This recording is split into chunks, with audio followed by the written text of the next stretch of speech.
This is not our usual start time.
Good morning, everyone. Welcome to our most exciting meeting of the year, budget presentation. I would like to call the February 12th Committee of the Whole meeting to order.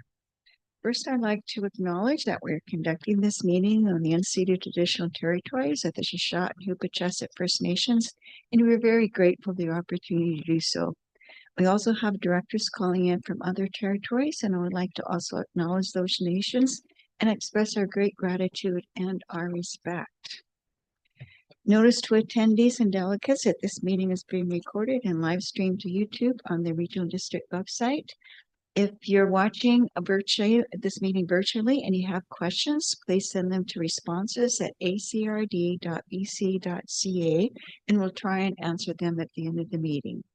So now we'll do introductions via boardroom and by Zoom.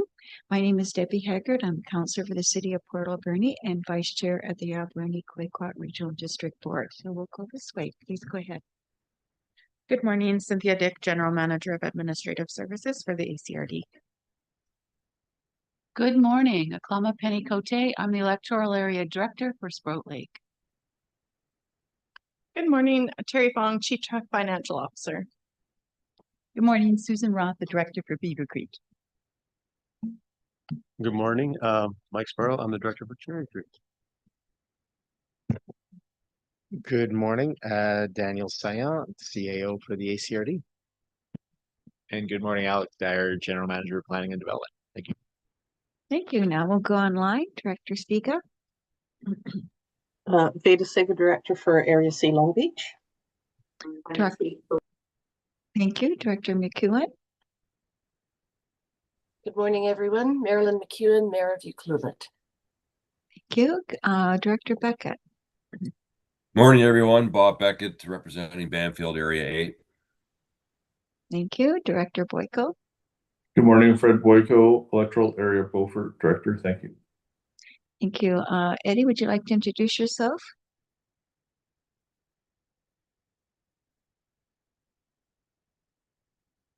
Oh, you're muted. Sorry about that. Eddie Kunderman, Operations Manager for the ACRD. Thank you. And Director Coots. Good morning, everyone. It's Mariah Coots, representative for the Travis Tribe Government. Click on 2. I love your background, Mariah. Very pretty. Director Mastrangelo. Good morning, Levana Mastrangelo from Ucluelet First Nation. Thanks. Thank you. And Tanya, can you introduce yourself as well? Hi, Tanya Crothers, Solid Waste Manager. Thank you, everyone.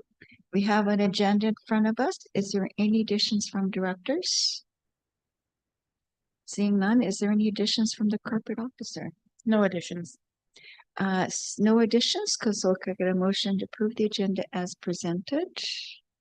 Moved by Director Sparrow, seconded by Director Cote. All in favor? Any opposed, motion carried. Any declarations or conflicts of interest? Seeing none, we'll go on to minutes. We have minutes from the committee of the whole meeting held on January 28, 2026. Is any errors or omissions? Seeing none, I get a motion that the minutes of the committee of the whole meeting held on January 28, 2026 be adopted. Moved by Director Roth, second by Director Sparrow. All in favor? Any opposed? Motion is carried. And we have petitions and delegations and presentations. We have our CFO, Terry Fong, who is going to present on the 2026 to 2030 draft ACRD financial plan. Please start us off, Terry. We're all looking forward to it. Great, thank you. So this is going to be a team sport today.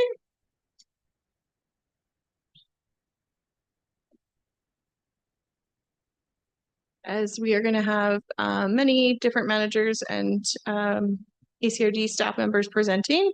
I'm just trying to get it to go just to presentation mode. There we go. Okay.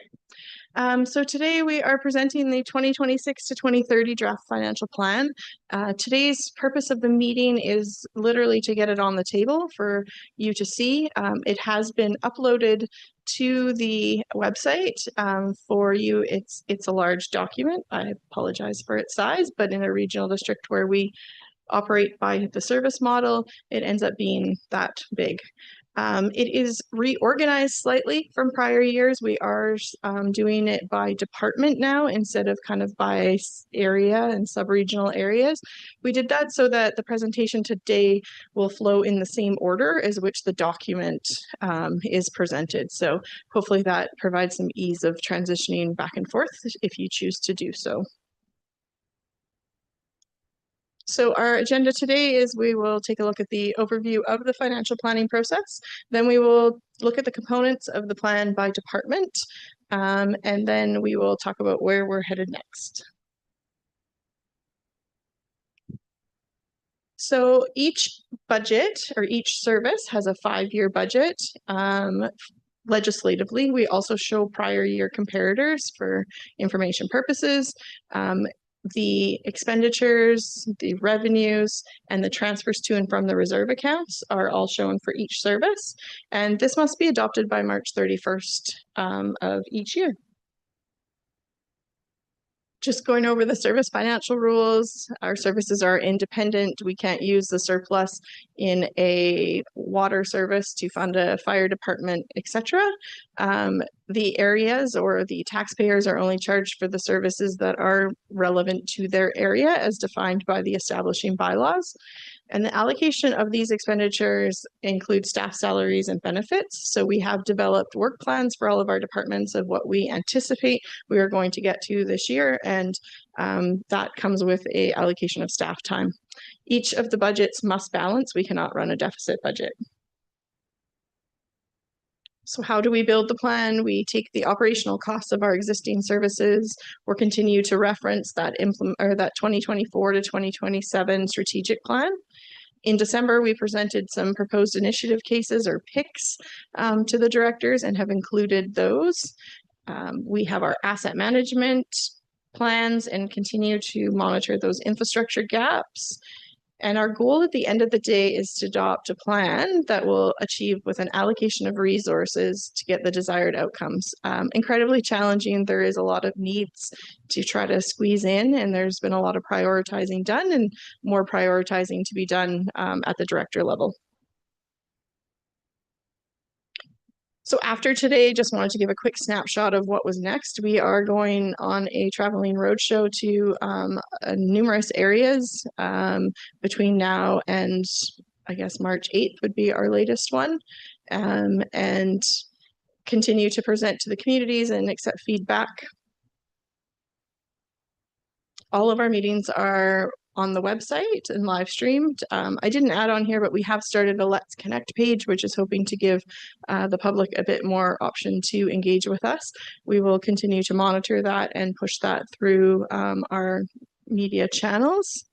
Alex, do you mind moving the Zoom faces to the bottom? I just think it's going to be less disruptive on the slides. Thank you. Okay, and just a reminder of the four areas of the strategic plan. Number one was planning for a resilient and livable region. Number two, managing our assets and infrastructure. Number three, partnerships and communication. And number four, advocacy and service. Each of those strategic areas do have numerous bullets underneath them, but those are the four general groupings. So today's budget is approximately 38.8 million. The total requisition is about a $900,000 increase from prior year. We're at 13.6 million, so a 7.32% overall. It's varying in in all of the areas based on what services you present. So those tables near the front that are by area would be very helpful for you to determine where the increases are for your areas. General government has a large increase. I know this is not a story you want to hear, but as we're continuing to look at the feasibility of different services, such as what are we doing with primary care and recruitment, the secondary road access, a lot of those things end up in general government, and we will have some details on that today and further at the COW meeting at the beginning of March. We anticipate, well, we hope, I shouldn't say anticipate, we hope for about $18.3 million in grant funding. We have numerous grant applications in at this time, including some large ones related to the Strategic Priority Fund. So included in the budget is $18.3 million worth of grant funded projects. Some of those are already committed and we know we have them. Others we are in progress for. One of those grants is that Canada Community Build Fund. So this is the money that we receive every year over this next 5-year agreement. So between 2024 and 2028, we'll receive 2.8 million. Kind of just provided a breakdown of the areas or of the categories that we are funding at this time. And now I will pass it over to Alex, and Alex is going to go through the planning and development department. Before we jump into planning and development, is there any questions about the process or overall, or you're happy to jump in for the areas? Director Cote. So I'm wondering, because the general government has those projects in there, can we single them out so that it kind of it's the same pot, but it's divided up so we can see that? If you're meaning on your property tax notice, no, we can definitely make sure we're highlighting them in any of our communication out in terms of our public engagement aspect. We can definitely, and we're already thinking about ways to kind of package that and talk about that. Yeah, we definitely have that on our radar. Great, thank you. Okay. All right, we'll jump into planning.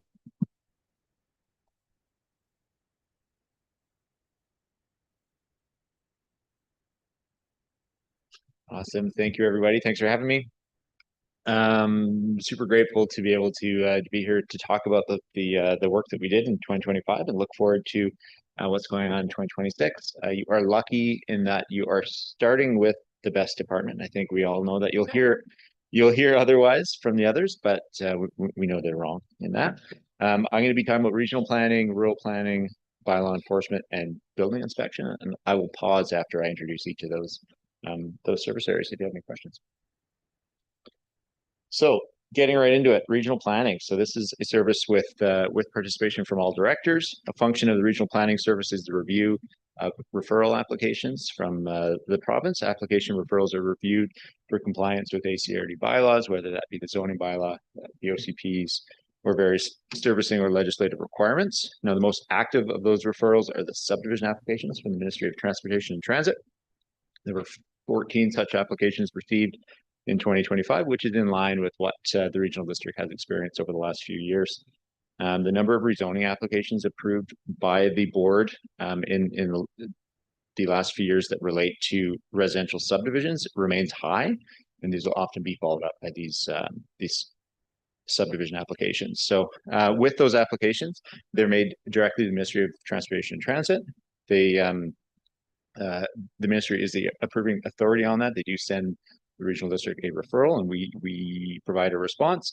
There's close to 40 of those active applications that are under review right now at various stages of the approval process. These are ones that we've responded to already, but the ministry is waiting on the conditions being approved. So we expect these applications to be completed over time, and this should allow for greater opportunities for housing in the region once they do get through the finish line. Additional referrals from the province include the Agricultural Land Commission applications we received. So these could be subdivision in the ALR, non-farm uses, non-adhering residential uses, such as secondary homes that are larger than what the ALC allows, and soil deposit and removal applications. And I think in our region, we've experienced some challenges with the inconsistency of how the notice of intent decisions for soil deposit have been approved by the ALC. So that's something we are working on with them and with our residents. The other referrals that we're looking at would be Crown license of occupation for uses on Crown land or within Crown foreshore areas. We do also get liquor licensing, cannabis production licensing, and cannabis retail from the Liquor and Cannabis Regulation Branch, and then referrals from our local government and First Nation neighbors and partners. Moving into the projects, the Regional Planning Service also encompasses the agriculture, the food security, sustainability, water sustainability, and climate-related initiatives and projects that are led by the regional district. These initiatives are heavily supported by grant funding, and much of this work is led by our sustainability planner, Amy Needham. In 2025, the work continued to focus on leading agricultural support services in the region, which is a program that this service has managed for many years now, over a decade. Very successful program. This includes support for locally focused agriculture and food security initiatives that we work on, working with the community to leverage grant opportunities and partnerships where we can, and participating in local food and agriculture events such as the Family Farms Day, Alberni Fall Fair, and Islands Agriculture Show. I will highlight that the Islands Ag Show was held a couple weeks ago, and the Alberni Valley hosted the welcome reception. So we had an opportunity to bring down food and beverages from the Alberni Valley, and there was a great networking opportunity for our businesses here locally in the Duncan area with the wider agricultural community. So all of this work is guided by the Agricultural Development Committee and the Coastal Foods Roundtable on the West Coast, which allows the regional district to really work directly with the champions in our communities for food security and sustainability. So we look forward to continuing that into 2026. Project work in 2025, we've got the Agricultural Water Plan.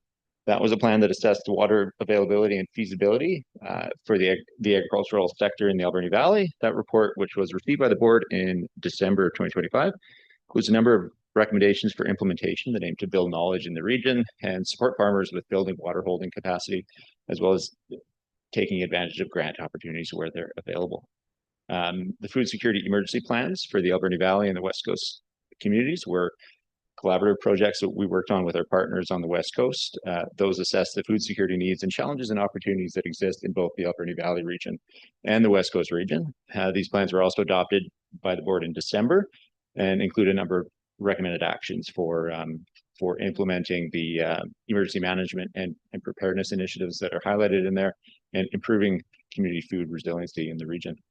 So in addition to the continuation of the food security initiatives led by the regional district, looking ahead in 2026, a primary focus will be working with the Clackwood Biosphere Trust and partnering communities on the West Coast on the West Coast Community Climate Adaptation Plan. That plan would intend to identify achievable adaptation and mitigation actions to reduce the impacts of climate change and look at the West Coast region specifically. And that would be impacts on water quality and supply, food security, and healthy communities overall.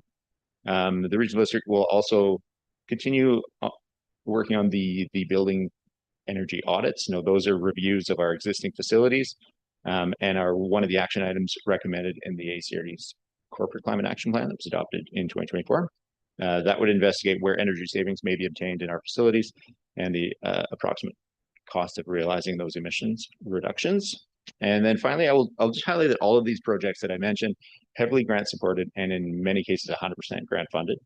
So the regional district continues to seek grant funding opportunities, as you've heard from Perry, and guidance from the Agricultural Development Committee on the implementation of those action items in the two plans I just mentioned, as well as looking at opportunities to engage in community climate planning work in the Alberni Valley. So continuing to leverage grant funding, I'll harp on this because it is a priority of this the service, and I think we have a real opportunity to look at emerging opportunities and challenges, I guess, in the region. So we'll continue to leverage grant funding where we can and work with our partners. Any questions on regional planning? Is there any questions from the board? Director Cote? Thank you. At the beginning of your report, you talked about referrals and it mentioned liquor, cannabis, and mining referrals. Have we had any of those? We haven't in 2025. No, we the cannabis retail referrals were heavy when the cannabis retail shops were opening up in our communities, but that market has slowed down. So we are available for those. I think the last liquor license referral we got was an expansion at the Drinkwater restaurant. So that's come as you go, basically. Director Sparrow, did you have your hand up? Okay. Does anyone else have any questions? Seeing none, please go ahead. Thank you. So rural planning. The Rural Planning Service provides development planning for all the electoral areas in the ACRD under Part 14 of the Local Government Act. Each of the electoral areas participate in this service. The management of development applications and inquiries from the public is really the day-to-day focus of rural planning. I will highlight those development planning tools under the Act in a moment here, but I just want to address some of the project work in 2025 and the policy and procedure work that will be continuing into this year.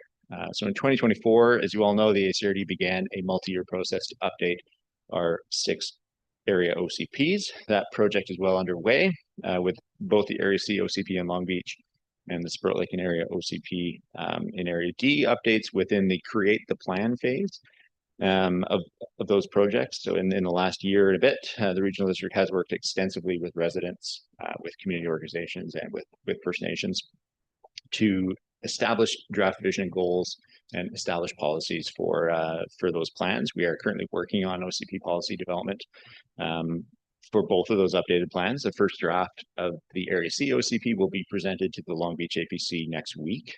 So we're excited for that, and we do anticipate presenting the Spirit Lake plan in the spring as well. In 2026, the updates remain the primary project focus for us. It is anticipated that the 2 OCP update projects that are underway right now will be completed by summer 2026. That is within our work plan. We're also beginning initial engagement with the Beaufort Advisory Planning Commission on their OCP update project next week, and we'll be proceeding with background research and public engagement with Beaufort residents over the spring and summer. Looking forward to getting out there for that. And then as the work on the first 2 OCP updates begins to wrap up, we're also excited to start working on Beaver Creek OCP. And that will happen later this year, we anticipate, and subsequent work in 2027 on the Cherry Creek and the Banfield projects. Housing needs reports are another thing that we did in 2025. We did complete full housing needs reports, and the board received them in October of 2025, and they built upon the interim housing needs reports that were adopted by the board in 2024. The additional housing needs work that was undertaken included more community level engagement with the APC and with residents, and a more comprehensive housing data analysis. The project produced a regional summary report and then individual reports for each of those electoral areas, and the data from these reports are helping to inform the OCP updates that we're bringing forward. The board received the development approvals process review as well. That was another big focus for us in 2025. That report was received in October. This is a project that assessed the regional district's development and building approval process to look at ways to make it more efficient and more effective. And that plan provided recommended actions for how to do so in the short, medium, and long term. So in 2026, the ACRD will focus on the implementation of those short-term measures with a focus on things we can do to improve public transparency in the process and procedure updates that would intend to streamline approvals where appropriate. Looking ahead into 2026, that work will involve update to the development procedures bylaw to adopt improved procedures as mentioned, as well as a review of the application fee structure, updated forms and communication materials for the public, improvements to the ACRD website, and with the intent to be more accessible and more informative for the public as well as improvements to online application tracking. So this work will be led by planning staff internally and is within the current work plan with guidance and feedback from the area APCs as appropriate. And of course, any changes would be updated, would be directed by the board. We're looking ahead at the applications, looking back, I guess, at the applications. So this service looks at those Part 14 applications, which are the rezonings, the OCP amendments, the temporary use permits, development variance permits, development permits, and board variance. So these applications, there were 65 of these applications in 2025, which is in line with what we experienced in 2024 and with the increased development activity we've had in our region since 2021. All of this work has been guided by our committees and the public, of course, through 34 different evening meetings that were held in 2025 throughout the year, including advisory planning commission meetings, public hearings, as well as the open houses, or in addition to the open houses, I guess, and meetings that we've been holding on the OCPs. So this service has been very active in the community. We do expect that work to continue throughout this year and anticipate a similar level of elevated development activity in 2026. The review of development applications includes engaging with the APCs, as I mentioned, and we did hold 31 APC meetings across our 6 APCs in 2025.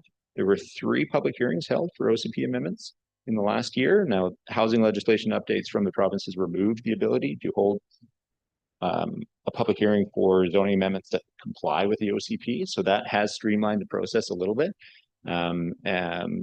where we have residential focused rezoning, and we have had a lot of those that relate to housing. So maintaining the ability to obtain public input through the public advertising and the neighbor mail process is a priority for us, but the removing the requirement for public hearing has improved that process a little bit. And then, so based on the current subdivision rezoning applications that are either under review by us or waiting for our review, we're waiting on additional information from the applicants. We do estimate there's about 233 potential new lots, new residential and rural lots that are at the various development approval stages. And many of these are active subdivision applications, which I mentioned earlier, that are under consideration by the provincial approving officer, and many of them are rezonings that will be coming forward. So for reference, just to tie it back to the housing needs reports, we do estimate that there's an anticipated need of 1,228 new residential housing units by 2041. So that's calculated from the base year in 2021, and that uses the methodology that the province has given us. But that gives us an idea of what we have lying ahead. Any questions on rural planning? Any questions, Director Cote? Thank you. So these 233 potential new lots, are these all residential, or are they some commercial, some recreational? Thank you. Great question. No, these are all residential lots. So we do have active rezonings for different commercial uses, or short-term rental applications for temporary use permits, for example. But no, these are applications that would result in a subdivision that would create a lot where a house could be built. Anyone else? Director Siga. Thank you very much. This might be off topic, but I'm with these 233 new residential lots, I'm assuming these are all on private lands. And therefore, what does it say that we have in putting in the proper road infrastructure for garbage collection? I realize this might be out of scope for today's presentation, but maybe just a bit on it. Thanks. Yeah, thank you. Great question, Director Siga, through the chair. That is one of the reasons why the Ministry of Transportation is the approving authority for subdivisions. So they look at road servicing specifically, and but we also have a role in looking at water servicing, for example. So many of these lots are within either the Beaver Creek water service area or the or Banfield or Cherry Creek, for example, which we don't directly manage, but we have a role in. And we do look at all aspects like that, and we don't want to be creating lots that would require servicing by the regional district. So we're alive to that issue, and we'll certainly highlight those concerns with the ministry where appropriate. But at the end of the day, the Ministry of Transportation is the final approving authority on subdivision. Any other questions? Dr. Sparrow. Thank you. You notice the new rules coming out from the provincial government regarding the public hearings, we dropped down to 3 this year. How many hours saved is that from staff point of view? And then we obviously redirected something else to be able to touch and stuff, but how many hours are saved by that decision by the government? Another great question. It's we had estimated in the past that a public hearing was about 50 hours of staff time to advertise, participate in, and complete the minutes after the fact. So now some of that there is overlap with the advertising because we do that as well, but that has saved a lot. And just as a comparison, in 2024, we did 7 public hearings, so it is reducing that that workload a little bit. Now looking ahead into 2026, wherever there's an OCP amendment involved, there's public hearing to be held. So we've got a couple of OCPs that are moving ahead. Those will be big public hearings, I anticipate, and then some more complex development applications. So I expect us to be in the 3 to 7 range this year. Anyone else? Seeing none, please go ahead, Alex. Thank you very much. I want to speak about bylaw enforcement. So the planning department manages bylaw enforcement process and services across all electoral areas with participants depending on the bylaw. So we've listed the bylaws here. There's a zoning bylaw enforcement and unsightly premises bylaw, the 2 burning bylaws, the sign bylaw, and the soil removal bylaw apply to all of the electoral areas. And then you'll see that there are noise control and animal control bylaws in Sprout Lake, Beaver Creek, and Cherry Creek as well. Bylaw enforcement staff respond to zoning and regulatory bylaw infractions on a complaint basis. So we continue to do that. The bylaw enforcement policy that was adopted by the board in 2021 guides us in doing that work and sets the framework for how complaints are received and how they're managed. The process intends to promote transparency and accountability in that process while providing a fair and reasonable procedure for the public. In 2025, the bylaw enforcement staff opened up 64 new files, which does represent a 20% increase over 2024. So this service remains active. It's continuing a trend of increased enforcement workload in the past few years, and a particularly sharp increase, I would say, since 2021. The board has adopted bylaw notice enforcement bylaw, which provides a procedure for issuing tickets where there's a zoning bylaw infraction. The bylaw notice enforcement process provides an additional tool available to the regional district to seek compliance, although I will say it is not commonly utilized. Many of the cases are resolved through communication with the applicant, with the owners, and coordinating with other agencies, which is always the preferred course of action for us.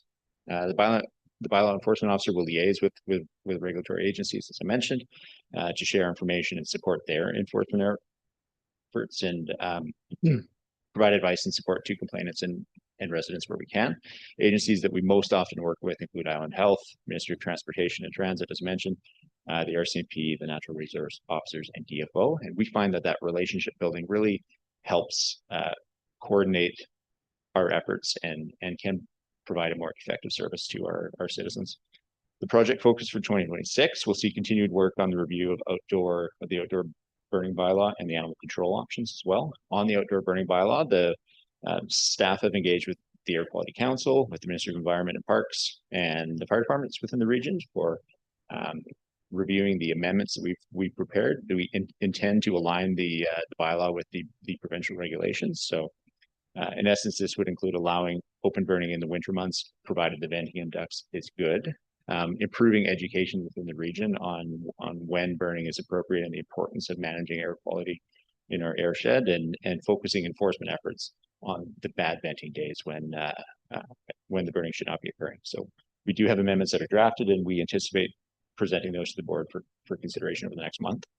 Staff are also looking at options for animal control in the region, and have engaged with local governments to seek partnership opportunities and to learn about how the enforcement of dangerous dogs is going. The individual service area model is challenging given the current costs of implementing that service, and there are limited options within our region. So staff will be presenting options for the board to consider this year to seek whether the board wishes to continue exploring any alternative options or alternative models for delivering that service.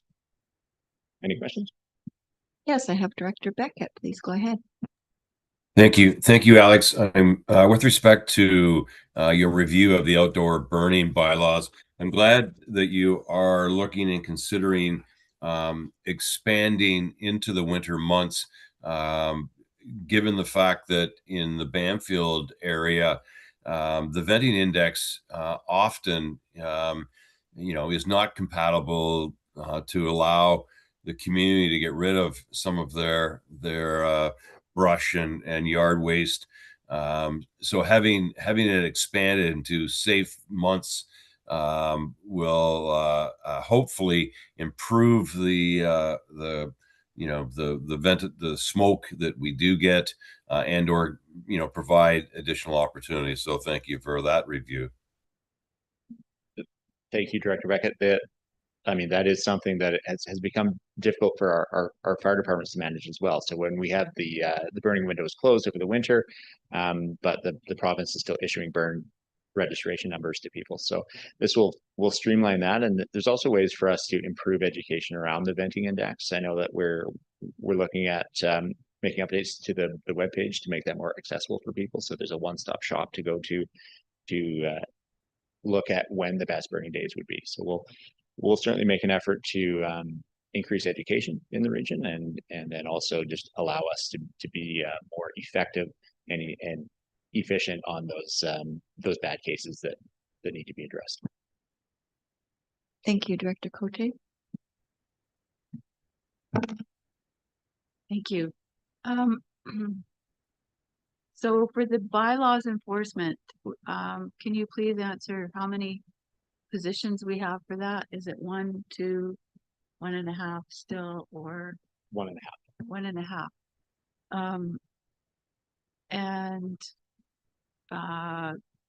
So we had, I think, created that half-time person for investigating for the short-term vacation rentals, doing a review of what, because there were so many that are not registered. Where are we with that? And how is the complaints for the short-term vacation rentals that we do have? And is there any follow-up? Thank you. I appreciate that. So I would say the number of short-term rental complaints we've received over the last few years has diminished. I will say though that with the work that we're doing right now with the province on the short-term rental accommodations act, where the hosts need to register their permit. So we're working with them to get the data on the number of operators we have in the region. So you do have to show the province that you have approval from the regional district, and we do that through the temporary use permits that the board issues. But there has been some cases where people have inputted a number and then have been given their host registrations. We don't have a good idea of how many are registered in there. We're working with the province to determine that, and they're willing to share that information with us. So I anticipate preparing a report for the board on what we're learning about short-term rentals in the region, then also looking at revamping the policy that the board adopted in 2018 about managing these things, because I think the nuisance issues are less than they were back then, and the impact on housing is greater now than we experienced in the past.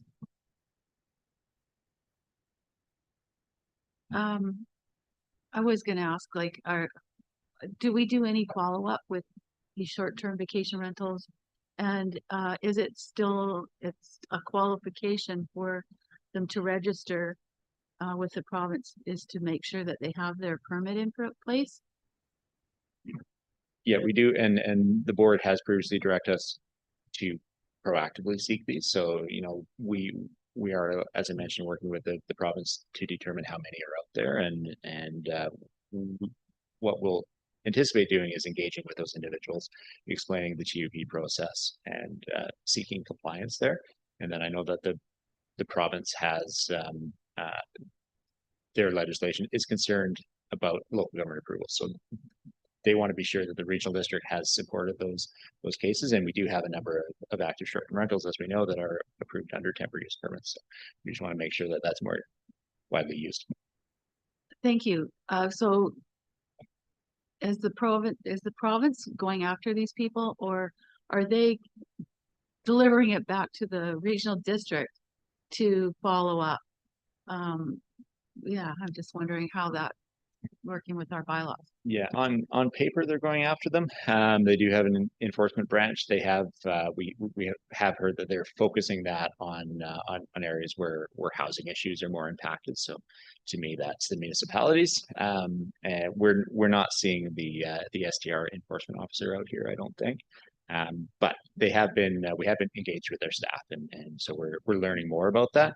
I just don't think that we're at the top of their list for enforcing those regulations. Will we be seeing any of that?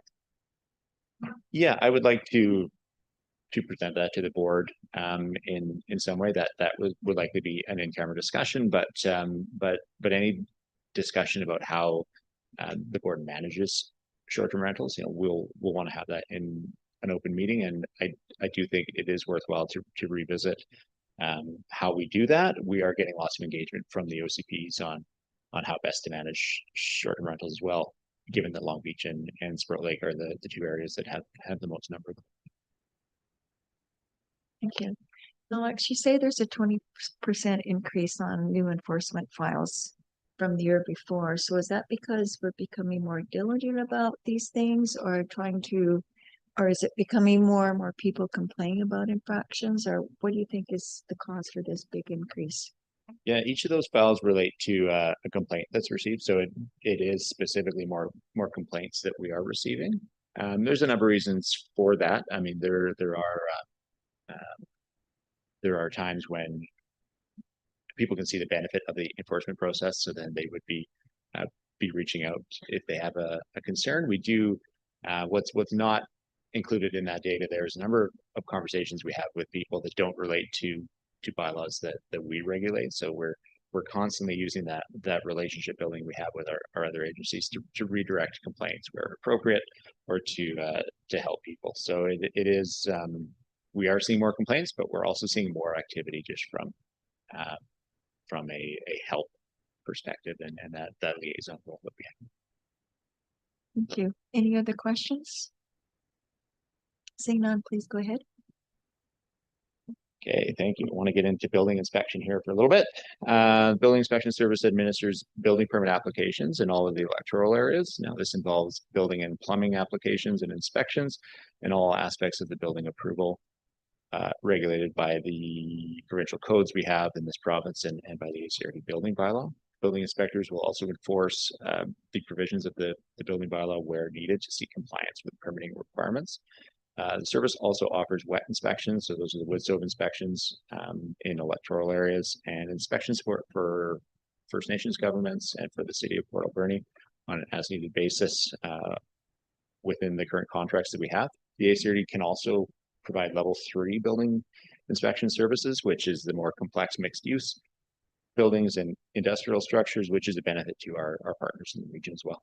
In 2025, the region experienced a reduction in the number of new permits that were issued, which is approximately 14% fewer than the 5-year average. You can see we've issued 98 building permits this year. The total construction value remained high though. So 30 million is the second highest annual construction value we've ever experienced here at the regional district. And the building permit application revenue is in line with what was anticipated in the budget. 41 of those building permits were issued for new homes within those electoral areas. Now, while the region experienced a dip in new permits, and in 2025, I would say that building activity remains steady. Building inspector workload includes conducting inspections, and there were over 500 of those inspections were completed in the last year on active building permits. And there's a renewed focus on closing building files and completing occupancy permit inspections where requested. There's more of those requests coming in, and renewing expired permits where construction is still underway. The inspectors must also keep up to date on the ever-changing building codes, and in March 2025, the BC Building Code changed again with additional requirements for seismic design adaptable dwellings and a requirement to implement the minimum level 1 of the zero carbon step code for all new dwellings. So these updates impact the building inspector workload in considering the impacts on new development and also communicating that with the contractors and the homeowners in the region. In 2026, I think a similar level of building activities anticipated. There are a number of external factors and uncertainties, as we all know, in the market, but with the number of new lots that I mentioned earlier at the approval stage, a greater interest in secondary housing and ADUs on people's properties, and now the secondary suites are allowed in all residential lots, and then a focus on housing approval and flexibility mandated by the province. I think there is a potential for increased building activity this year.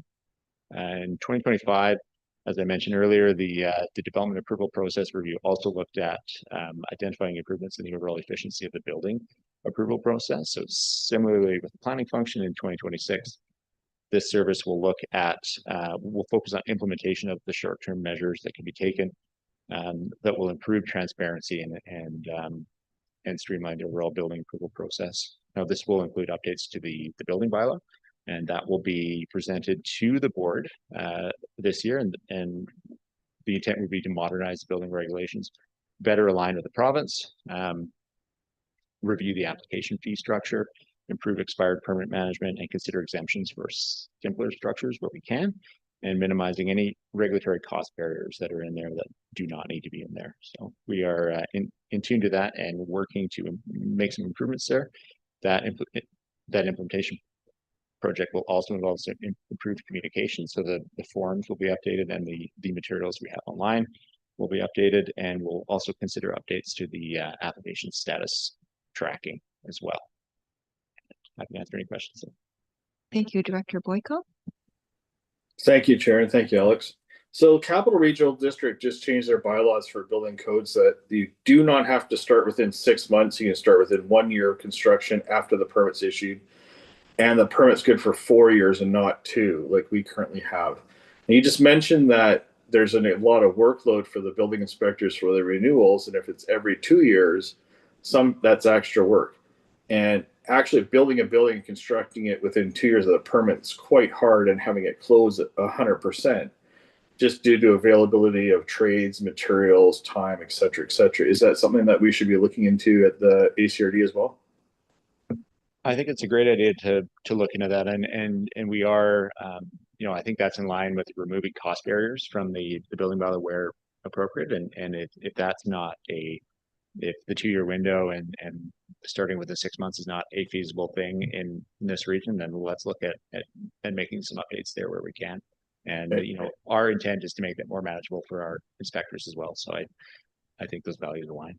So I think there's 3 main reasons: save inspector time, make it a lot easier for a homeowner and a builder to work together, but also do things like build your building and get the roof on during the dry season before the rain hits. Because if you drive around town right now and there's buildings without roofs on, they're going to take a lot of time to dry out, and there's going to be a lot of mold problems. And a lot of that's due to we have to build it now to get the permits done in a certain amount of time. So I'd like to have that added. Thank you. Any other questions? Seeing none, please go ahead, Alex. Okay, thank you. I think that's it for me. I really appreciate your time, and you're moving on to, I don't want to say lesser department, but they'll probably tell you that they're just fun. Thank you so much. That was a great report. Great, thank you. So now we are going to move on to community services, and that will be presented by a number of their managers, starting with Mark and the airport.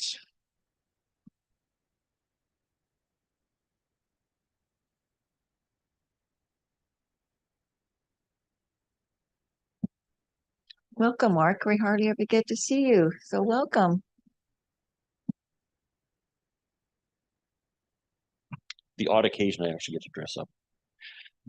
And yeah, so we've had a lot of things happen in airports over the last little bit.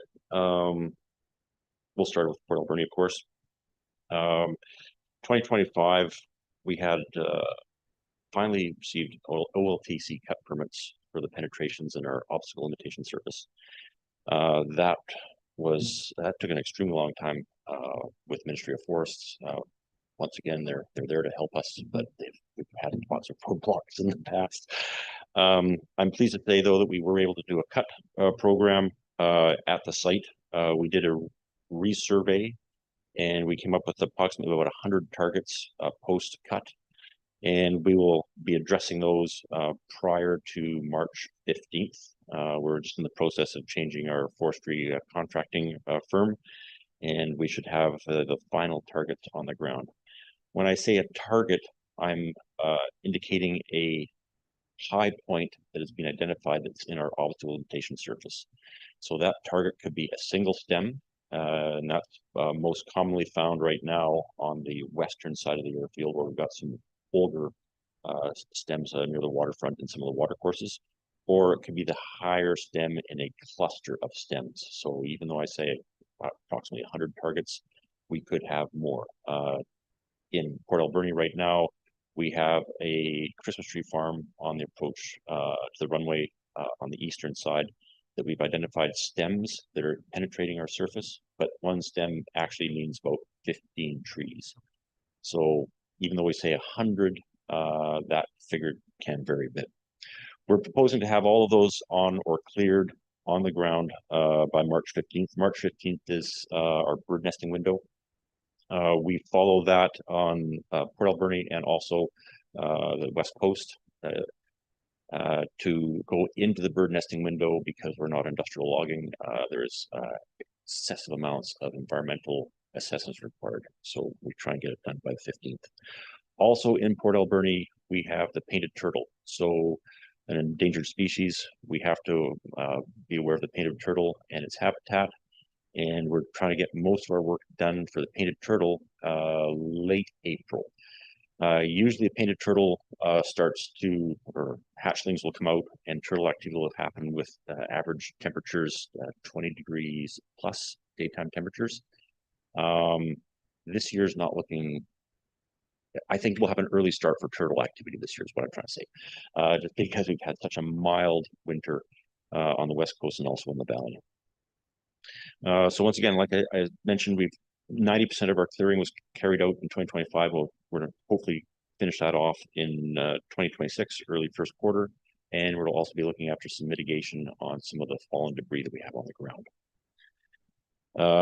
2025, we also went through another attempt with Canada Border Services Agency. We tried to get Customs Clearing Service port of entry designation at the Port Alberni Airport.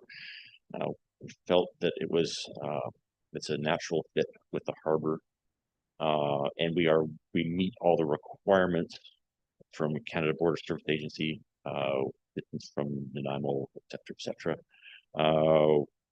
We were unsuccessful in that application again, but the one thing that's nice about that is that they agreed to support services on a request basis. So if we have a patron that wants to request border service clearing service at that airport, it can be done. There's a requirement for, I think it's a week ahead, and all costs would be borne by that proponent. So we didn't have that option before, but we do have it now, and that's a win basically in my books. Security fencing, we've done a bunch of more new fencing on the Northwest Industrial Road. If you're going out toward the Dolan's Pit area or the Christmas Tree Farms this past season, you would have seen that. That's being put in. It basically finishes off the fencing requirements we have on the easily accessible south side of the airfield. So that whole corridor is now complete. We still have a portion to do at the Dolan's Pit area, and we'll be looking at maybe finishing that off in 2026. Once again, our cut permit was a huge one to come through for us, and that is going to allow us to do an attestation once we have all the clearing completed, which will allow us to lower our instrument approach heights. So basically everything's connected to the OLS. We have AWOS certification. It's already in process with Transport Canada. We have to do an attestation once we have confirmed that all targets are removed from the OLS.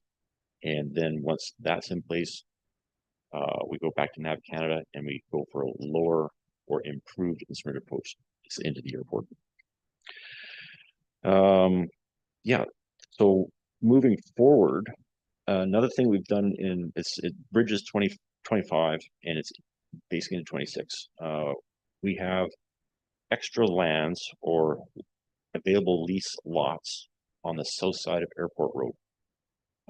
We've been working with various individuals over the last couple of years and successfully, I believe we're very close to signing right now, basically a third of those lease lot areas for 2026. We're also currently in discussions with another leaseholder for approximately another 2 or 3 lots on the south side of the airport. So with that in mind, if we move into 2026, we have a slight budget reduction. Right now, we were looking at reapplying, or we have reapplied for our British Columbia Air Access Program maintenance facility on the site. We're looking at doing runway paint marking renewal. The picture that's shown on this slide shows the degradation you get in the runway markings. So you want to have a nice contrasting surface. So if you look on the photo, about every 4 years we have to do runway marking. What we're doing this year, we've come across very high costs at the Tofino site. So this year we're looking at combining the Tofino site requirements and the Port Alberni site requirements to try and economize on one contractor, 2 sites. AWOS certification, I basically already talked about that. And the expansion to our taxiway network. Right now, all of our lease lots on the air side portion of the fence have been leased at the site. We're now looking at leasing sites off the air side, so basically on the ground side, so it's south side of Airport Road. And to have access to that, we have an expansion plan in place. We're actually having the engineering done right now to build the taxiway from our current taxiway, which is Taxiway Bravo, to the road and eventually across the road to another taxi network on the south side of the road. So that's in process right now, and that'll open up another 10 to 12 lots, depending on the size of lease lots that the people would like. At the moment, on air side, when the airport was built, we had basically cookie cutter lease formats, so 100-foot square lots. What we're finding is people are usually requiring larger sites than that. The Colson are a good show of that. We're having opportunities on that south side of Airport Road, so the caretaker side of Airport Road, where we can have larger lease lot sizes. One of the things we're also looking at that point is water and sewer have always been an issue on the site. We have great underground water at the moment. Sewage is going to be a problem in the future, depending on how build out works on those newer lease lot sites. We have the opportunity right now, part of the runway or taxiway expansion is to put a sewer main down that and have a collection system where we can actually have sewer septic fields on the in-field of our airfield and look after our possible sewer problems in the future, and it makes it more attractive for development on that site. That basically what I have on Avra. Are there any questions on where we're going with the direction at Avra? Any questions from directors? I don't. Oh, Director Cote. Is there any thoughts about getting more water there? Water is as a public water system. For tenants, I guess, and a fire department, just concerned about very limited water there. Yeah, so at the moment we run a private water system for the airport caretaker and the airport terminal system, so our own private water system. Every other leaseholder on the field has put their own well in. and supply their own water. Water is about at a 35-foot level in that area, so it's still a shallow well, but water is available on site. From a firefighting perspective, we do have storage facilities for about, I think it's 10,000. I'd have to double check with Chief Cam. 10,000 gallons in a proper vertical tank by the terminal building. And there's also discussions with the future expansion at the Polson site of putting in stored water at those locations as well. Right now, we're not considering any kind of domestic water service because of the cost associated with it. And what we can do, though, is we can, by installing a septic system, or the ability to install a septic system in the future, we can reduce our effects of ground contamination from our well sites. If we had a whole mess of individual sewer systems in play, it could affect the downslope leaseholders. So we don't want to do that. Very typical example of Ministry of Forest, that's one of the primary reasons they've had to upgrade their septic system, because their septic system on their site actually contaminated their groundwater well. So we want to avoid that if all possible. Thank you, Director Boyko.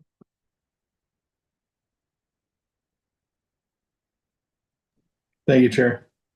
So regarding the warehouse, the price has gone up and down quite a bit, but right now we're looking to get a grant and make sure it's funded before any taxpayer dollars come out of the ACRD. Is that the plan? That is correct. Yes, we have a British Columbia Air Access Program grant in play right now for that structure. So what is the size of that structure? Basically 40 by 60. So that would allow us to bring our sweeper, plow truck, and blade into the facility. And that's a tent-based structure for $899,000? No, that's a rigid skin structure. So like a steel frame building? Correct. Okay. So what we're looking at in the near future, as we upgrade equipment on the West Coast, which is still very serviceable because we try and keep our equipment in good shape, we'll be moving that into Port Alberni and supporting activities at Port Alberni with that equipment. So right now, for example, we have a sweeper on site, we have a plow blade on site, and we bring our mower deck and our tractors in to do vegetation management. So as we progress into the future and as the needs of the airport become greater in time, we'll have equipment based at this site in that structure. Okay, if we get into a bit more detailed on that, but I know the size of the plow blade and the truck, and we can easily fit it into a $10,000 structure we can get at Canadian Tire that will last several years until we get a full-size structure built and a proper one. Maybe we could look at that as well. Thank you. Any other questions? Seeing none, please go ahead, Mark. Okay. Over to the West Coast. Where to start? A lot of things have happened on the West Coast. This is basically the first year of our MOU with the Tlopu First Nation, and I have to admit, it's exceeded expectations. We run across problems with Parks Canada on just not problems, but disagreements with Parks Canada on a regular basis. And one of the things that Parks usually throws us is we need First Nations in consultation. And in the past, Mike Erg, is a classic example of having consultation going on for literally years, like 4 or 5 years on land use plans. And with our MOU right now, I can get a turnaround on that comment for, say, a cutting permit of a single stem in the national park. I can get a turnaround on that in 48 hours. And it really throws a wrench into the Parks Canada department because they're expecting a long lead time now. And suddenly I've got that consultation now. It's working very well. I think it's a huge step forward for the district as a whole with reconciliation And we're looking forward to carrying this through the land use plan that was basically started late. Our land use plan was supposed to start mid-year. Our first meeting was basically November. And we're carrying that through basically 2026. Land use plan is going to be reviewing all of our options available with public input and First Nations input into what we can do on the lands and how we want to develop those lands. And that can be, it will be critical to our future. Looking forward to it. So right now we have Imagine FX in OLA Strategies, our consultants, and we're starting up this Christmas has been sort of a stumbling block to a certain degree. We'll be starting up basically late February into the land use plan project. One thing I wanted to show are, we usually have pictures of airports, and on this slide we have a picture of our new fire pump, which is sexy to some people, not so sexy to others. But this it's a cornerstone of development on the airport lands. This is a kick-ass pump system. We have probably the best hydrant pressures, water main pressures on the West Coast. Through the British Columbia Air Access Program, it's been a long phase. We've replaced all of our underground infrastructure. We've installed a new pump house, which you see in the photo. Along with the pump house, you can actually see caps for domestic additions. That's all being pre-planned into the system. We have domestics being installed basically later this quarter. And to top it all off, outside of this new building, we actually have a backup generation system. So when the power goes out on the West Coast, you can still flush your toilet, or if your house is burning, you can still have water pressure to support that. It's a huge component for development on the West Coast in the fact that larger structures that require sprinkler and sprinkler pressure support we are now able to support that with this pump system on site. So this is almost like a 4-year plan. We're in the final stages of it. I know it may not look sexy to some, but it's a really great addition to the airport.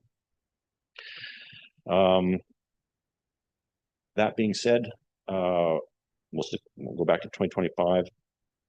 Our scheduled passenger numbers were up about 11% with our regular carrier, which is Pacific Coastal Airlines. We had the addition of a second carrier in 2025, just for basically, I'll say 2 months. They only worked, I think, moved 28 people in October. Harbour Air. What Harbour Air's done is they have basically doubled our passenger volumes on those weak, I'll call them weak, but low winter months. So typically we get between 200, maybe 300 passengers in November. And now with Harbour Air operating out of the site in conjunction with Pacific Coastal Airlines, we're up around an extra 200 people. So it's actually pushed our total for 2025 up to about 11,100 people. So that's a great addition. I wasn't expecting that much intake with the Harbour Air operation. They had started a couple of other operations that have been working as successfully, but their West Coast component has been very strong, and they'll probably try and maintain that through 2026. Now that, once again, is seasonal. They will probably drop out in April and resume their float operations, but then probably resume the wheel operations again in the next fall. So that's a great way of filling out our operation during the winter time. Weather station upgrade. We have a public facility on the West Coast that's a little underutilized right now. Basically, it's the NAV Canada, or what used to be the old weather station from DND through Environment Canada, NAV Canada. They have a small portion of that structure, and we've taken on the job of basically refurbishing it, and it'll be used as a satellite base for ACRD operations on the West Coast in the coming year. we're expecting completion of that in first quarter, hopefully, of 2026. So moving forward into 2026, OLS clearing, once again, it's a continuing problem on the West Coast. You know, trees grow, rain falls. We're trying to organize a project with Parks Canada for a forestry management plan for the lands that are outside of our jurisdiction. So for me, if I have a tree problem on our property, we usually remove it, and it's not a problem, and we have log sales to support the removal. In the national park, I've been able to do a clear cut in the national park in the past, but since COVID, it's been pretty tight on the national park side, and they've also been a little understaffed. What we're trying to propose or move forward with parks is having a forest management plan that both parties can review and access, and cut down on all our legwork that's required for single access cut plans. We're doing cuts in the national park approximately every 2 years for vegetation management. A lot of that is tree topping, very expensive, in the scenic corridors over Long Beach. So on the primary runway. So forest management plan, if we're successful, will help grease the skids and move that forward for 2026 and beyond. We talked about fire suppression system and the upgrades. Once again, new domestic pumps are coming online. Ridgeline is conducting that work. They're currently also doing the water treatment plant at Euclid. And we were just able to get under budget with their proposal. It was fantastic. We've got a new or a rehabilitated septic system, tier 2 system at Tofino that basically services all of our northern airside components. So weather station, not the airport terminal's on its own, but all of the leased lots associated with that. That was significantly completed in 2025, but we're still waiting for final sign off in 2026. We should have it in the first quarter. Airport terminal building, we've done a scoping exercise on that. We know it has to happen. We're looking for grant funding for the design component of that. It's approximately about $400,000 to $500,000 for the design component. So we'll be actively seeking grant funding for that. Our current terminal building is restricting growth on the airfield right now because it can't handle the larger aircraft that other user groups would possibly use to service the site. So we're looking at moving that forward depending where grants are coming from. And of course, as everybody knows right now, grants are getting a little tighter for some of these activities. Approach light system. So at the Tofino site, we are lucky in that we can do a non-instrument OLS, which means we can receive aircraft down to 250 feet above ground level. When the weather is that low, they still can't make contact with the field. So an approach light system would be applicable. An approach light system is a series of lights at the end of either runway that helps identify the approach path to the pilot so they can continue their descent below 250 feet. We're currently in the design phase of that, laying out where the actual physical towers would be on the runway. The golf course end of the airfield, we control all of that land, so that's not a problem. I think there's maybe one tower that may become a little bit of a hazard on one of the fairways. At the other end, though, we have issues we're working on right now with hydro line location and also the national park. So things we're having to work through right now, but that's a piece of the puzzle. We talked about our land use plan before. Once again, we should have that almost up and going in another month. And the final thing on a quick list here is the Parks Canada basically store or wood shop area. We're replacing the roof on that. We were supposed to do that in 2025, but it got pushed due to weather, and we're looking at March 2026. So that's a fairly large piece of infrastructure. These are 1940 buildings, but they are still in very good condition because they were built by the military and they used very good materials when they were built. And we're going to be putting a good chunk of money onto the roof, and it should be good for another 30 years plus. Really quick, any questions? I just want to say I've never seen anybody get so excited about a water pump system before. That's awesome. I do have one question, Mark. With the increased capacity, with Harbor Air coming into the airport now, is the airport able to handle that increased capacity? So we thought that was going to be a problem initially because we didn't have kiosk space for them. We didn't have baggage space for them. What we've been able to do is realign some of the interior seating in the terminal building. They've set their own kiosk in an area a corner that was possibly underutilized. We had a bunch of UNESCO Biosphere things in that particular corner. And the scheduling of the aircraft are staggered enough that you don't have that overlap where you've got the two groups waiting for one airplane. It has happened once or twice, but it's worked out better than anticipated. Thank you. Director Coots, please go ahead. Thank you, Madam Chair. Through the chair, thank you for the presentation, Mark. This is absolutely fantastic. My question has two parts. First part is, due to the lights that you were speaking of, does this have to do with the communications that you had spoken to during the AVRAC meeting, where the closest communication tower is located in Comox? And is that to do with, like, are those in line with each other? Okay, so going back through the chair, you're discussing communications at the Avra site, which is currently in Transport Canada's hands. And honestly, I don't think we're going to have a resolution on that this year either, because we've heard nothing. And anyway, yep, rabbit hole. Totally separate components. So communications is strictly an Avra issue with radio frequencies.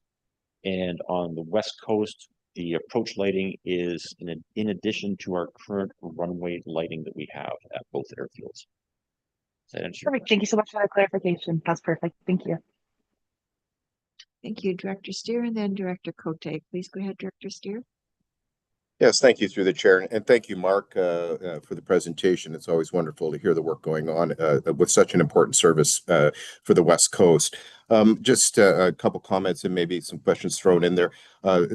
Thank you so much for the update on the MOU and how well that's going, exceeding expectations. I think it was a critical piece of the puzzle up there in terms of moving forward on also the airport master land use plan, which I think is significant, because I also am looking at the revenue end of side. And you touched on a few of the potential choking points in terms of revenue, and I think of specifically the airport terminal expansion. And I don't know if that ties in with a couple of issues that have come up at the local level. And one of those was, well, two things, but one in terms of the conversations with WestJet historically in terms of the expansion there. And I don't know if you have any comment on that in terms of another service provider up into the area. And the other revolves around the long-term leasing, and through the airport master plan, I suspect some of that clarification will come out, because some of the constraints that I'm hearing in terms of those potential leaseholders putting in large amounts of capital with very small land use, land lease tenures. I'm wondering if you have any comment on that in terms of the revenue end of things. And I know this is capital in nature, but it does tie in with our ability to expand services out there to meet those the high demands as you've laid out in your report. I'll start off. Our current terminal structure was built basically in the mid-2000s for servicing aircraft, basically 7 passengers. So twin engine Navajo aircraft flying back and forth from Vancouver. At the moment, we are receiving aircraft, each 1900s, Twin Otter and SAB 34. So we're going between 20 and 34 passengers. So what the terminal was built for, can still hold those loads, but we are finding choke points in this terminal structure. And when we looked at part of the scoping program was to use that current structure and expand on it, we came into a lot of constraints. Basically, wingtip clearances, tail clearances from taxi surfaces, basically the apron, we didn't have enough apron size, even though we have a fairly large apron at Tofino compared to Port Alberni, we didn't have the apron size. And it was cheaper for us to redesign and build than to reconfigure and push everything into a very tight envelope. So that being said, that's where the plan for the new airport terminal design has come from. The problem that we're looking at is when we look at larger carriers, Pacific Coastal currently operates their largest aircraft as a SAB, 34 passengers. Pre-COVID, they were actually looking at buying Dash 8 400 series aircraft, so very much like a Q400, so longer wingspan, longer, well, not as long as a Q400, but larger aircraft.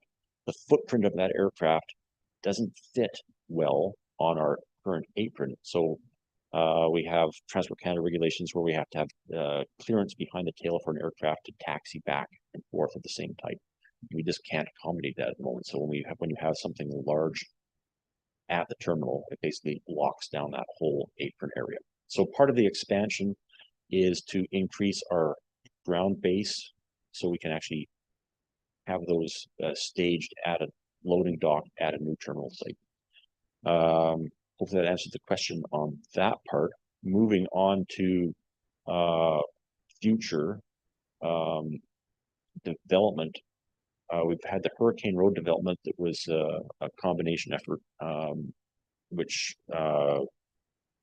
we are extremely lucky to have two individuals that were willing to put up the money to build, basically, over $1 million worth of road infrastructure to get around a gully, so we could develop the remainder of basically apron 2, which is over 2,000 feet linear. And we can do both sides of that. We had a stab at a project development manager, and we've changed focus on that for 2025.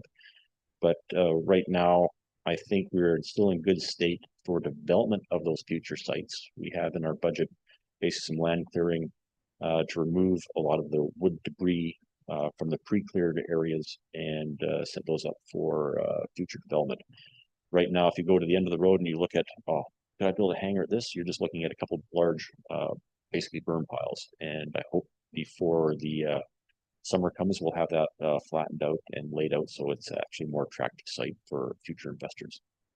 We have had investment inquiries into those sites, but nothing is really stuck at the moment. Okay, Director Cote. Thank you. Just I was thinking about the expansion at the West Coast Airport, and could this possibly be eligible for an ICE-T grant?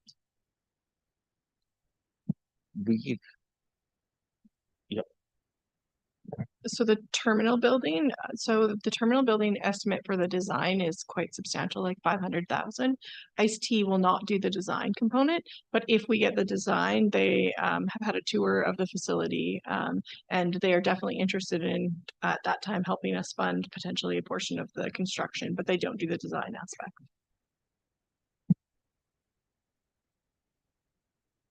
Any other questions? Seeing none, please go ahead. Yeah, I think that's it for me. Thank you very you, much. Mark. Great report. Oh, this is me. Sorry, Michael McGregor, Lands and Resources Coordinator, is unable to be here today, so he has provided the slides and some notes. So I'm going to go through community and regional parks.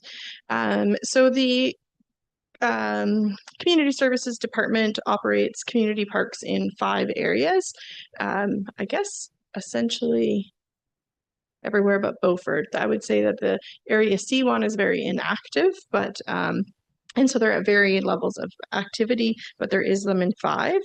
In Bamfield, in 2025, they saw the completion of the required survey and environmental work to deal with the Grappler Wharf. So they're looking for a 30-year lease extension for the Marine Wharf tenure and continue to work with the province on that. In Sprout Lake, was completion of the concept design for the Faber Road to Cougar Smith pathway. And in Beaver Creek, there was a partnership with the Backcountry Horsemen and Broom Busters, and they made some substantial improvements on the broom in the old rodeo ground section of Evergreen Park, which was great to see. And in Cherry Creek, there was the condition assessment of the Maplehurst Park and the boardwalk sections in there. In terms of what are we looking forward to in community parks in 2026, we'll continue to finish up that signage project that's been underway for a couple of years using some Community Works Fund money and looking at condition assessments and mapping. In Bamfield, there is an investigation about the Cougar Pass acquisition, which is led in partnership with that Bamfield Commission that helps run the park out there. In Sprout Lake, there's the investigation of the Lot 950 acquisition. In Beaver Creek, there is more invasive species management at Evergreen, so gonna try to get back out there again. And then there's that project in Maplehurst Park to potentially address access, but now gonna make sure we action the recommendations out of that linear asset from a liability perspective. In terms of regional parks, just a reminder of what parks are in regional parks. So we've got the West Coast Multi-Use Pathway, which is the about 1 kilometer section between Parks Canada and then the end of the District of Ucluelet path. We also have the Log Train Trail, the Alberni Inlet Trail, which includes stage 1 and stage 2 only at this time. China Creek Park, which is currently operated by the Port Alberni Port Authority, and then Mount Arrowsmith Park, which is relatively inactive. There is ongoing discussions with the ministry and about the Log Train Trail lease update, and I think that one's very forefront of everyone's mind. We've had a lot of discussions of that in these last couple months, but we also had that inject of new information in terms of the completion of that park's linear asset condition assessment. So again, that brought forward a little bit of that volunteer discussion, as well as how are we moving forward and what level of risk is the board willing to accept. So continue to work through those initiatives here in 2026. As we've been discussing the potential of completing the Log Train Trail, the Sprout Lake Incorporation study, this is one of the project, the Log Train Trail enforcement component that is going to be further discussed here as we talk about work plan and ability to get some stuff done. And in terms of the Sprout Lake Marine Patrol, unfortunately, after many years, we have now, the funding from Transport Canada is now finished. They're not telling us it's finished forever. They're just not telling us that it's here right now. So the board did in December say that we should use the reserve funds to continue to operate that service in 2026.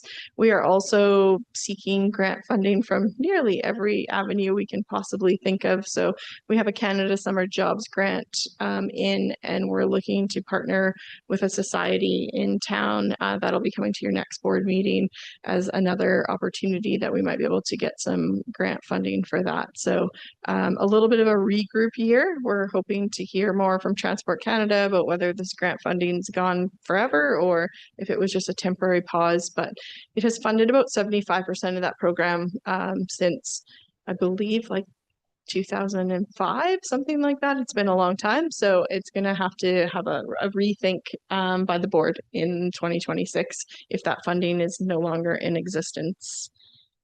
And I'm much faster than Mark, so I just blazed through all 6 of those services. Happy to answer any parks questions to the best of my ability. Otherwise, I'll just write them down for Michael and we'll bring them back to you later. Thank you, Terry. Any questions? Director Steer. Yes, thank you, Terry, for the presentation.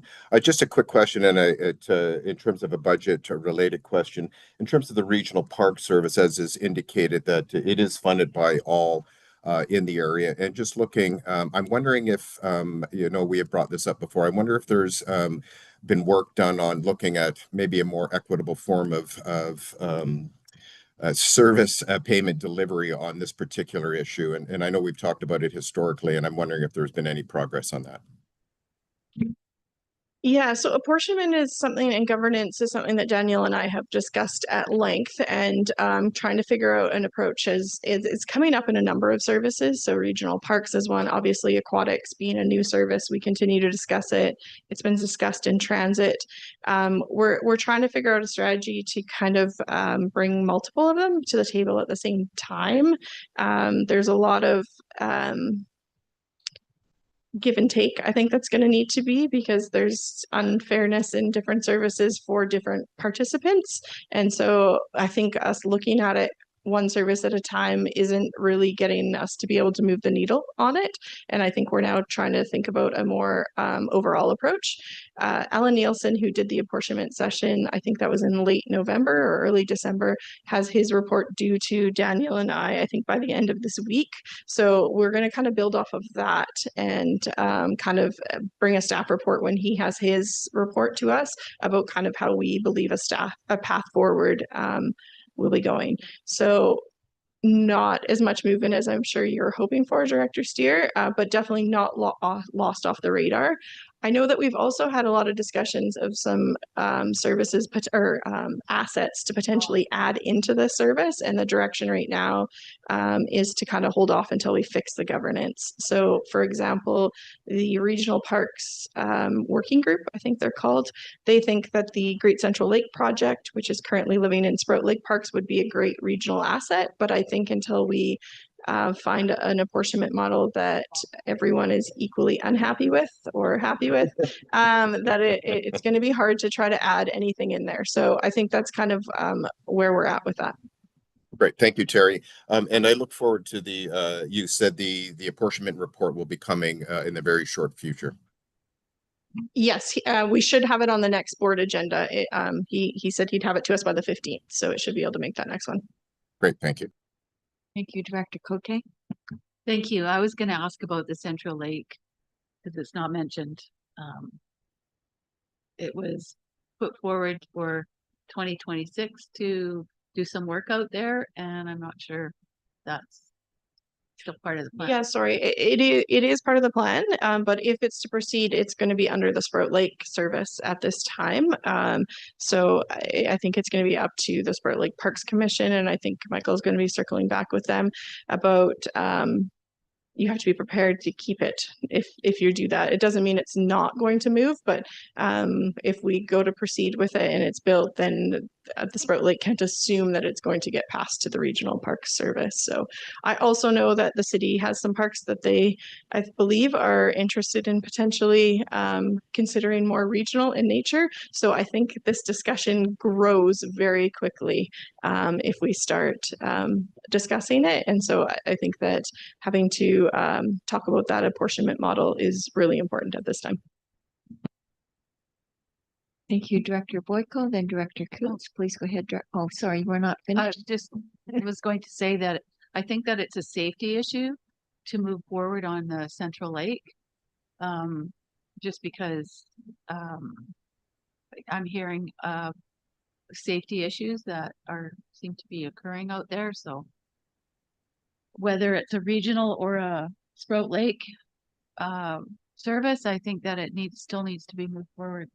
Hopefully, eventually the regional district will see value in creating these services, increasing the park service to include different parks and our offerings. Thanks. My apologies, Director Boyko. Please go ahead. No worries. Sometimes we got to keep our voices going before we pass on to the next person. I appreciate that for everybody. I'm also interested in looking at the apportionment because not necessarily Sprout Lake Marine Patrol, but other things come up here as well. Custom transit, other things that zero Beaufort people use, but we have a 37% increase this year for some reason. So that discussion will be very important, and having it not based necessarily on assessed property value, but as usage is a good thing. And I know that comes into aquatics and other things as well. And just because something's hard to figure out doesn't mean we should not do it. Thank you.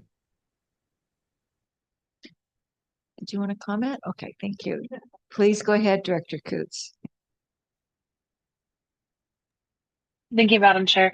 Through the chair to Terry, in regards to the Sprout Lake Marine Patrol, I was just curious if you have the number offhand, what exactly that deficit is now that we're looking at now that the province is no longer going to be funding their grant.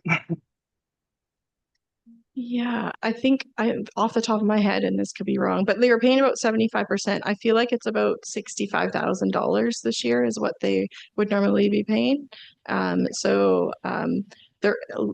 If we get some grant funding for it, it's going to be pieced together from multiple different grants.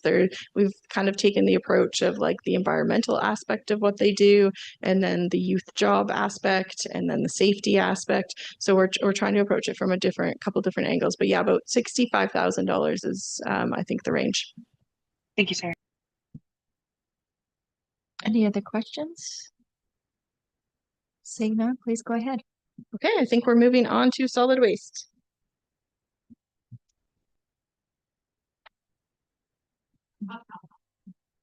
This is fun. It's nice to see you in person, usually on the screen. I know. Welcome. Nice to see you in person.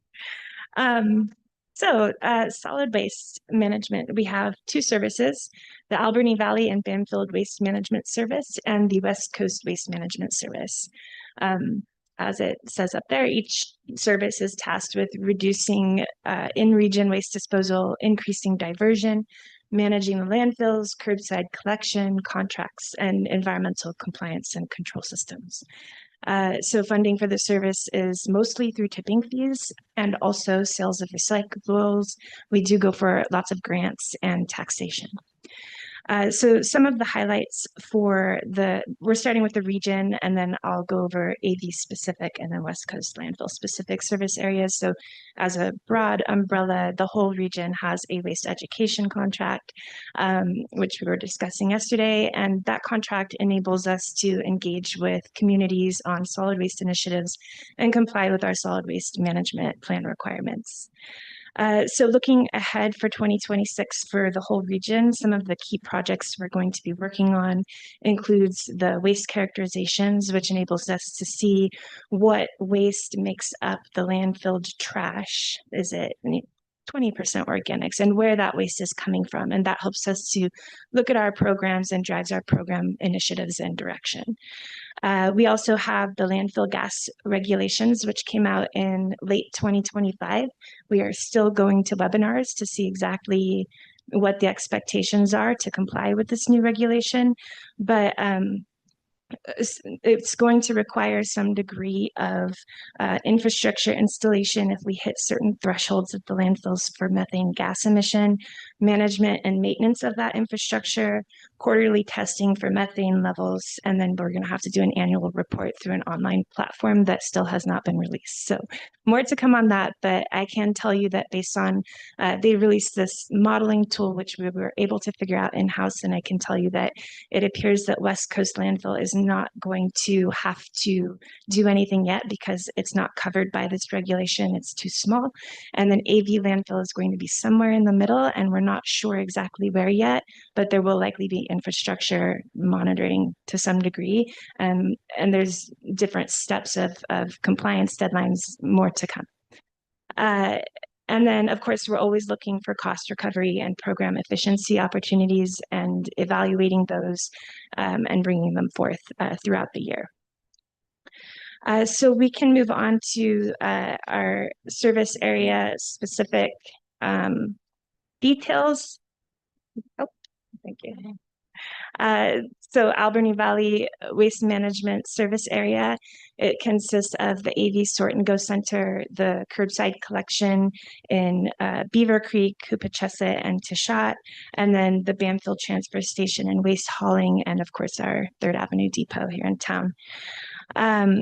We have in 2025, we did a lot of work on our land tenure and collaboration with the Tishat First Nation. So we continued to collaborate on the land tenure. We hosted an open house at Tishat First Nation about our AV Sort and Go Center and got a lot of really good feedback. And from that, we're going to be hosting a second one this year in 2026. We also got the land acknowledgement signed and installed, which was been on the to-do list for a very long time for both ACRD and Tishat, so that was great. And then one of the things we're proudest of was implementing the organic self-haul pilot program, which gives people who don't have curbside service the opportunity to engage in organics drop-off through self-haul. And what's nice about it is that it does touch MFDs and provide an opportunity to multifamily developments. And what's also nice about it is that we require them to take some surveys for us so that we can get data on barriers to doing this work on their own. So, and we'll be coming to you with that information later in the year. It's not over yet. So 2026 key projects to be undertaken in the Alberni Valley Waste Management area include continuing to work with the landfill working group on the land tenure, and engagement with them, information sharing, our daily cover. We're going to be doing a daily cover and airspace consumption analysis, and that's going to evaluate the current daily cover options and opportunities to procure new daily cover at the AV landfill. And we'll be evaluating that for both short-term and long-term because right now we're just kind of piecing it together as we go. So creating a formal plan for that and also determining sort of evaluation on our landfill airspace. Also, we're going to be working on Bamfield waste management costs and options assessment. We feel like there are rooms for efficiencies in the program through the Bamfield service, and we received some really good feedback last year in 2025 at a AVB meeting. So we'll be taking that feedback and coming forth with some recommendations in 2026 for the Bamfield service area. Finally, we've got a recycling programs evaluation. Recycle BC is currently evaluating all of the recycling intake facilities and the hauling routes, and they may be shifting some things around. So some hauling routes to these recycle receiving facilities might get longer, some might get shorter. We're just waiting to see where the pieces land. I have a feeling ours will stay the same. We haul our stuff out to Coombs, but more to come on that. And meanwhile, in Beaver Creek, the hauler right now is having to do more than one trip, which wasn't anticipated. There's a ton of recycling coming out of there. He's having to compress it before he then hauls it out to Spring Hill and Coombs. So we're going to evaluate those two things in tandem and figure out whether or not we need to do some adjustments to the service or schedules. Do we have any questions so far on the Alberni Valley Waste Management Service area? Thank you. Any questions? Director Sparrow. Thank you. From what you're saying about Beaver Creek recycling program, it's getting too popular and now we're having problems having to compress it. Is that what's happening? It sounds like he's taking it back to his yard and he's compressing it before then hauling it in one trip to Spring Hill. So yes, I have only been here for less than a year, but my understanding, I'm not sure how popular it was before, but certainly when I got here, this was expressed to me, was that this is sort of an ongoing problem. And when we renewed the contract, we renewed it under the same terms, but we said that we would evaluate and look at what is going on with that and evaluate possible solutions. I know they've got a real good sweetheart deal with recycling with their getting which hopefully if we could in the future look at expanding with the same sort of system. I don't think we can, but there's an opportunity. Okay, I'll keep an eye out. But my understanding is that that program was grandfathered in and it would be difficult to bring on new. It sounds like you've already heard this, but I will keep an eye out. Thank you, Director Boyko. Thank you, Chair. So you mentioned that they're hauling the recycling back to their yard and doing it, but when we had a tour of the landfill site in November, that was taking place at the Port Alberni Sort and Go Center, the landfill. Has that changed?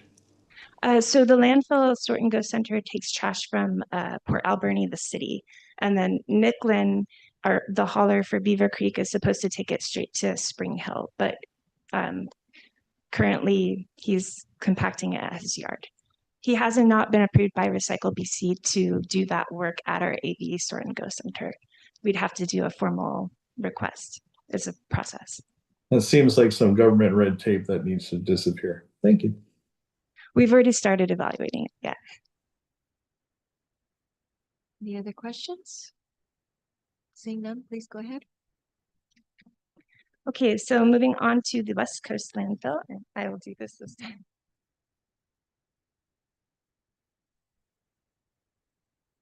Okay. So West Coast landfill has the landfill itself and then a 3-stream curbside collection system. 2025 highlights for West Coast. It was the first full year of our compost program where we were selling it back out into the community. And it was very popular. And just recently we did increase the price for that compost from $50 per yard to $100 per yard, just to improve cost recovery, but still keeping that price significantly below similar compost products on the market right now. We did receive our first round of biosolids from Tofino, and we processed those. In 2025, we did increase the ICI solid waste tipping fee on the West Coast to encourage diversion from commercial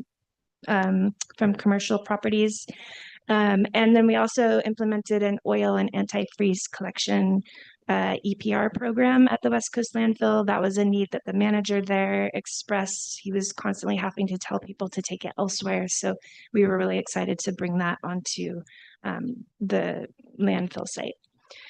2026 key projects to be undertaken. We're looking to initiate a design, operations, and closure plan, which is going to generate all sorts of recommendations for what type of capital projects need to be addressed at that landfill.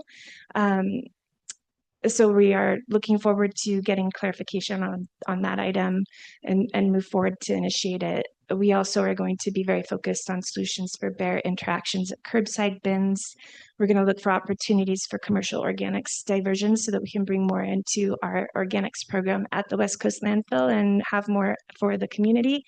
And then finally, we're very close, I think, to getting the landfill upgraded to the 3-phase power.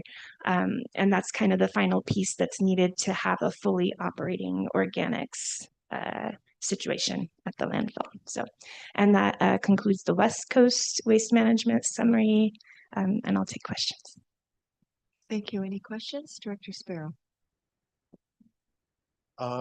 You put an ICI solid waste tipping fee increase in the West Coast. Are there going to be a report out of how it's doing and what is the reduction and what the benefits are, or how's that going to work?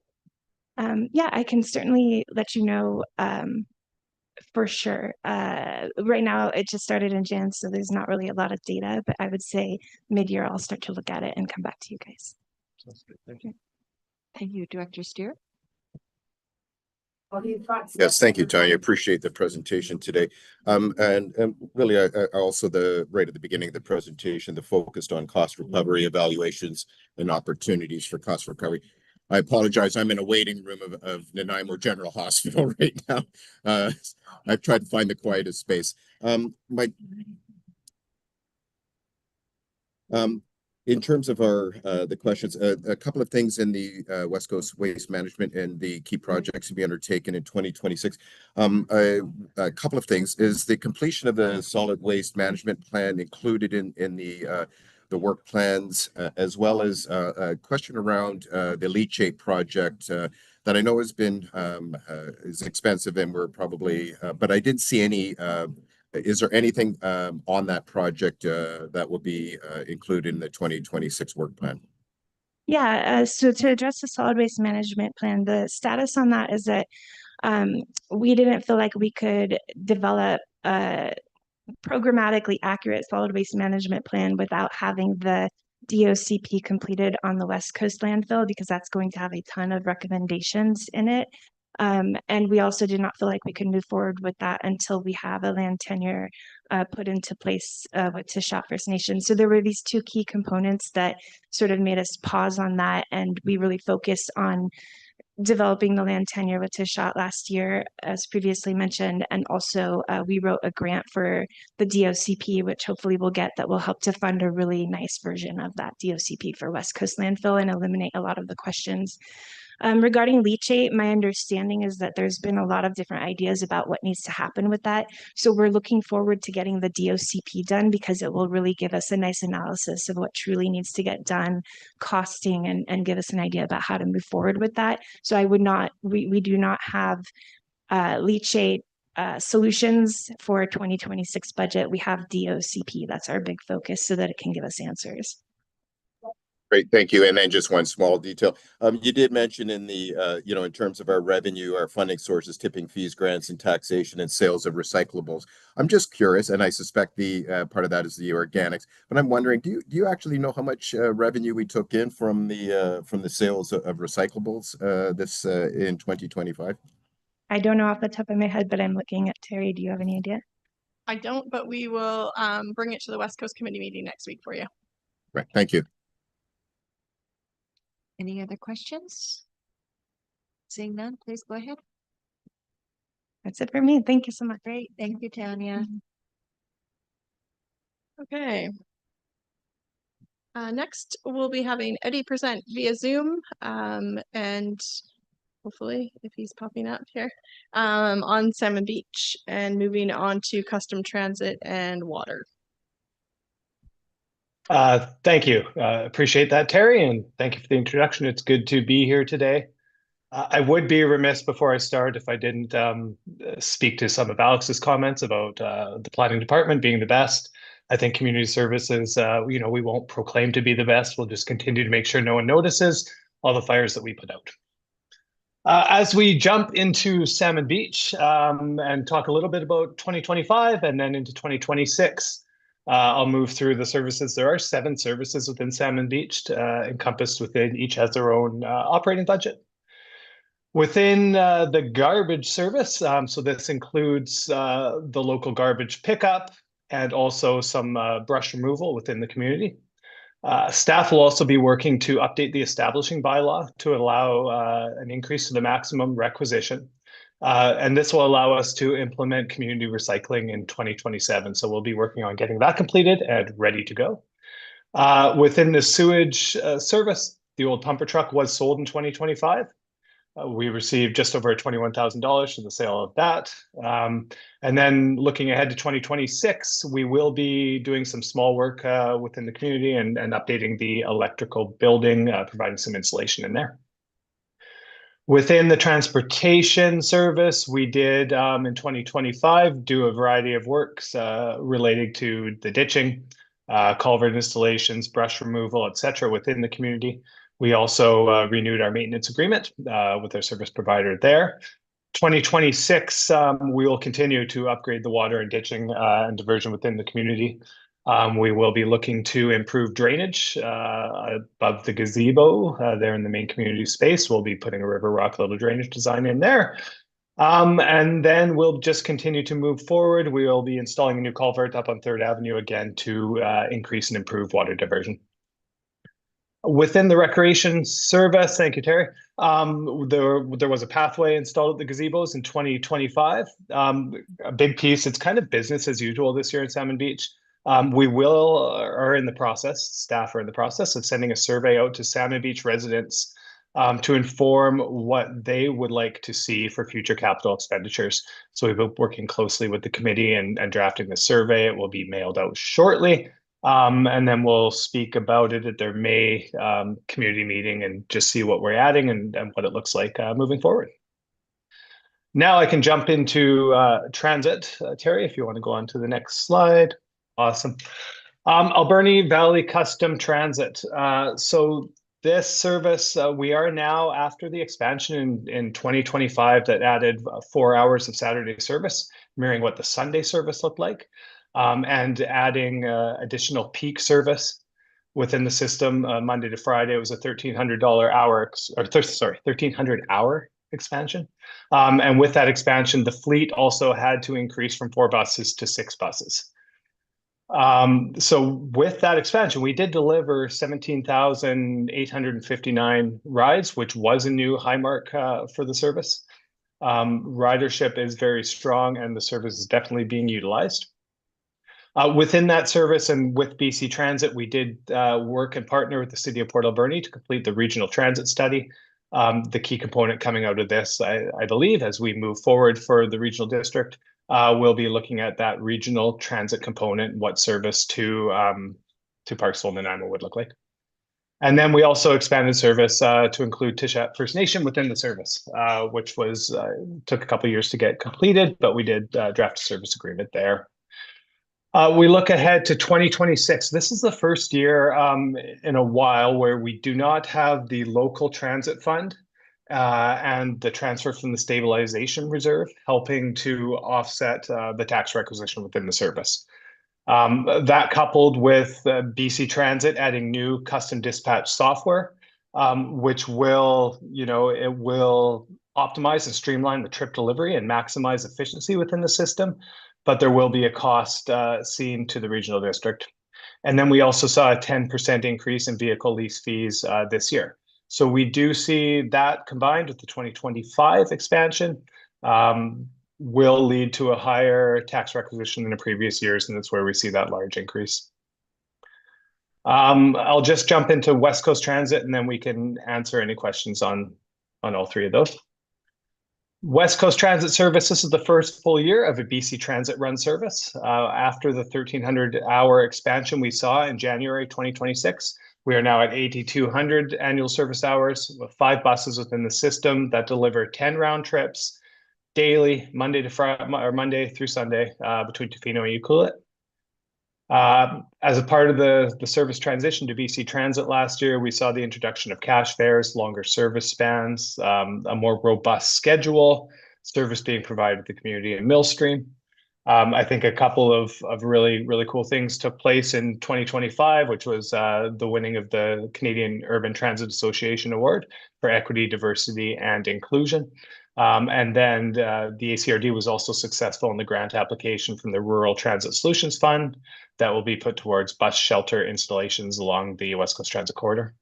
I chatted about 2026 already, about the expansion. We introduced one schedule 7 days per week with an additional midday trip serving Hitatsu. And then we reintroduced that late night trip that was taken out as part of an October service change.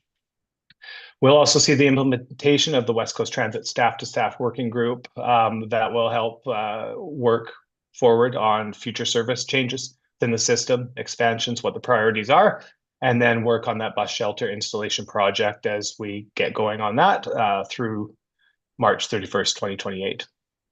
When we look at the transition over to a BC Transit run service, it was the first year of the BC Transit service. So the actual costs for fuel and maintenance in the system did come in higher than were initially budgeted. We had communicated this could be a potential upon the inset and that we figure out kind of what that looks like. Happy to answer any questions on Salmon Beach, AV Custom, and West Coast Transit. Thank you, Eddie. Is there any questions? Director Steer. Thank you, Eddie, once again. A couple questions. Once again, this is wonderful, and I apologize again. Maybe if we can you go to Marilyn and I'll come back. Thank you, Director McEwen. Thank you, Chair. A couple of questions. Since it hasn't been quite a full year, I think it was April 1st or something that it started last year, but do we have ridership demographics, like statistics for ridership for the months that we have been operating here? Great question, and through the chair. I'm waiting on the numbers from BC Transit, the stop by stop passenger trip numbers. I can bring them to potentially to the West Coast Committee meeting that's coming up. Well, that'd be great. It'd be really interesting to see what the ridership is like and at what times of year it's heavier than others. And then second question, if I may, when will the bus shelters start being installed? Thank you. So we are currently working on procuring a consultant to help with the project and kick it off. I think as we work through, we would like to start the installation of the shelters the second half of 2026, potentially. But we would like to start seeing them be installed this year. That would be great.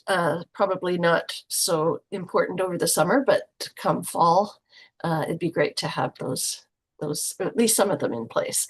And will you be coordinating with some of the arts groups to do some decorating on them? Yeah, all great questions, and thank you for this. I think that will be a part of identifying what the ability will be within the budget for the program to streamline and to design unique shelters for each location, for each partner. We would love to be able to do that. I think we're just in the process of seeing kind of what that would look like, and that will be a large part of the conversations within the working group is what we can do as a team to make that happen. Great. And just a comment, every time I drive by one of those buses, I smile because it took so long to get this implemented, and it's just makes me very happy that we finally have it. So thank you. Thank you, Director Steer. Yeah, thank you. I just saw the message that you can't hear the background noise, but it was very loud here. Thank you, Eddie, once again. I think Marilyn asked a couple of the questions in terms of ridership numbers. I was also curious, and it may come up maybe at the West Coast Committee, if you had at this point in time revenue from our fee structure, if you had an idea of what we were at for the year. I don't know if that's available right now, but I'd just be curious to see how that went for this year, and it might come up at West Coast Committee.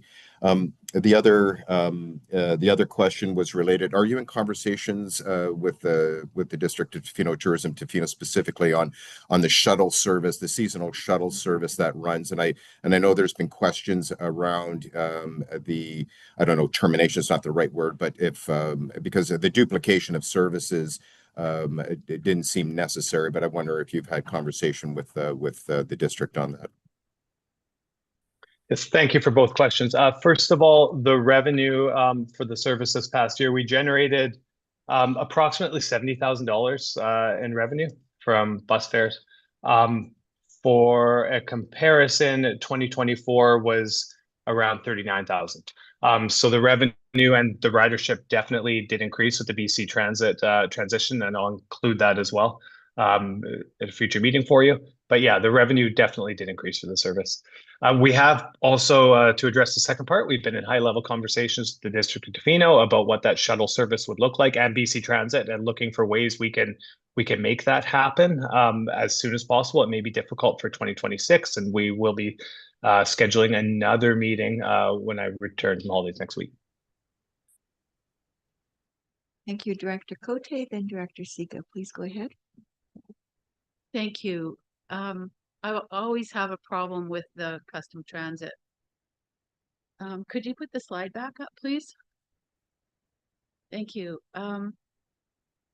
When I break it down for the amount of ridership that happens in my community, looking at 38.13% increase this year is quite unacceptable. And then looking at going from 51,323 to this year to 70,894, and by 2030 it's going to be over $90,000 for maybe 20 rides. I want to be a part of this service, but it's unequitable for my community. And I'd actually like to talk to my community and see what they want to do about it, because I'm hearing a lot of people that are not happy with paying for this service. And that's where we're at. Thank you. Thank you, Director Siga, then Director Boyko. Please go ahead, Director Siga. First of all, thank you very much for all the work you've been doing, and despite controversy. In terms of the service in Tofino, I have taken the bus from here when there are events in Tofino, and at some points it is like standing room only because of the parking. People are parking outside of Tofino and then getting on the bus for that last little bit. So I would think that in the summer, the numbers of people that we have riding into Tofino, I don't know if that service should be discontinued. And of course, through the chair to Tom, I probably maybe just a comment on that. Yeah, it really stems around the conversation with Tourism Tofino and the service that is enacted through them. It's not a per se a direct district of Tofino. So the conversation, I know Eddie has been engaged and in terms of that service, and I know there's probably going to be a transition time. There are challenges with the free shuttle service in terms of, I mean, it's well used, but costs. And one of the things that concerned me was just that in terms of the fee structure for our West Coast Transit service, that we have a free service and we have a paid service so, you know, I didn't want to be in a position to be subsidizing you know, the free tram. Anyways, the point being is that I think those revenues would be better supporting our West Coast Transit system as opposed to our free shuttle that is tourist focused. But that being said, I know that there are, and Eddie has touched on it, and I'm sure we'll probably get an update on that at West Coast Committee. Thank you, Director Boyko. Yes, thank you, Chair. I'm looking at a similar thought process from the people, and we're getting a very strong mandate to look towards opting out of the Handy Dart Sister service. We're not at 20 rides per year like Sproul Lake, we're at 0. So we need to have a serious talk about apportionment of services that the people do not use at all. So I would look forward to that discussion moving forward. Thank you. Director Sparrow. Thank you. That's handy, Dart. So I have a slightly different opinion. I don't mind paying for the service. I use the service, but the allocation we're doing right now is not working. Obviously, you've heard that. We don't get many riders either, but if we could do it by mileage, then the people that are using the service in the areas would pay for the service. So Sproul Lake would be what they should pay, and Beaufort they would pay. And Sheriff Creek might go up or might go down, but we're not getting many riders either. But we are paying based on the assessed value of our houses through apportionment and not through actual service delivery. So if we can get Eddie to look at, can we actually get this done by mileage and area? I know it'd be difficult because they pick up different people, different areas, but it gives the better costing relationship to each of us pay. Thank you. Okay, I try to stay in my lane as best I can. And I'm hearing you guys loud and clear, but the reality is that establishing bylaws are done by weight. And the city of Port Alberni has been begging for help in recreation for a number of years. And so there's going to have to be a bigger conversation with some give and take, because if the reduction goes and increases the amount to the city, but the rural areas aren't willing to participate in regional recreation of some form, whether that's just aquatics or something bigger, I think it's going to be really challenging to get those through the table.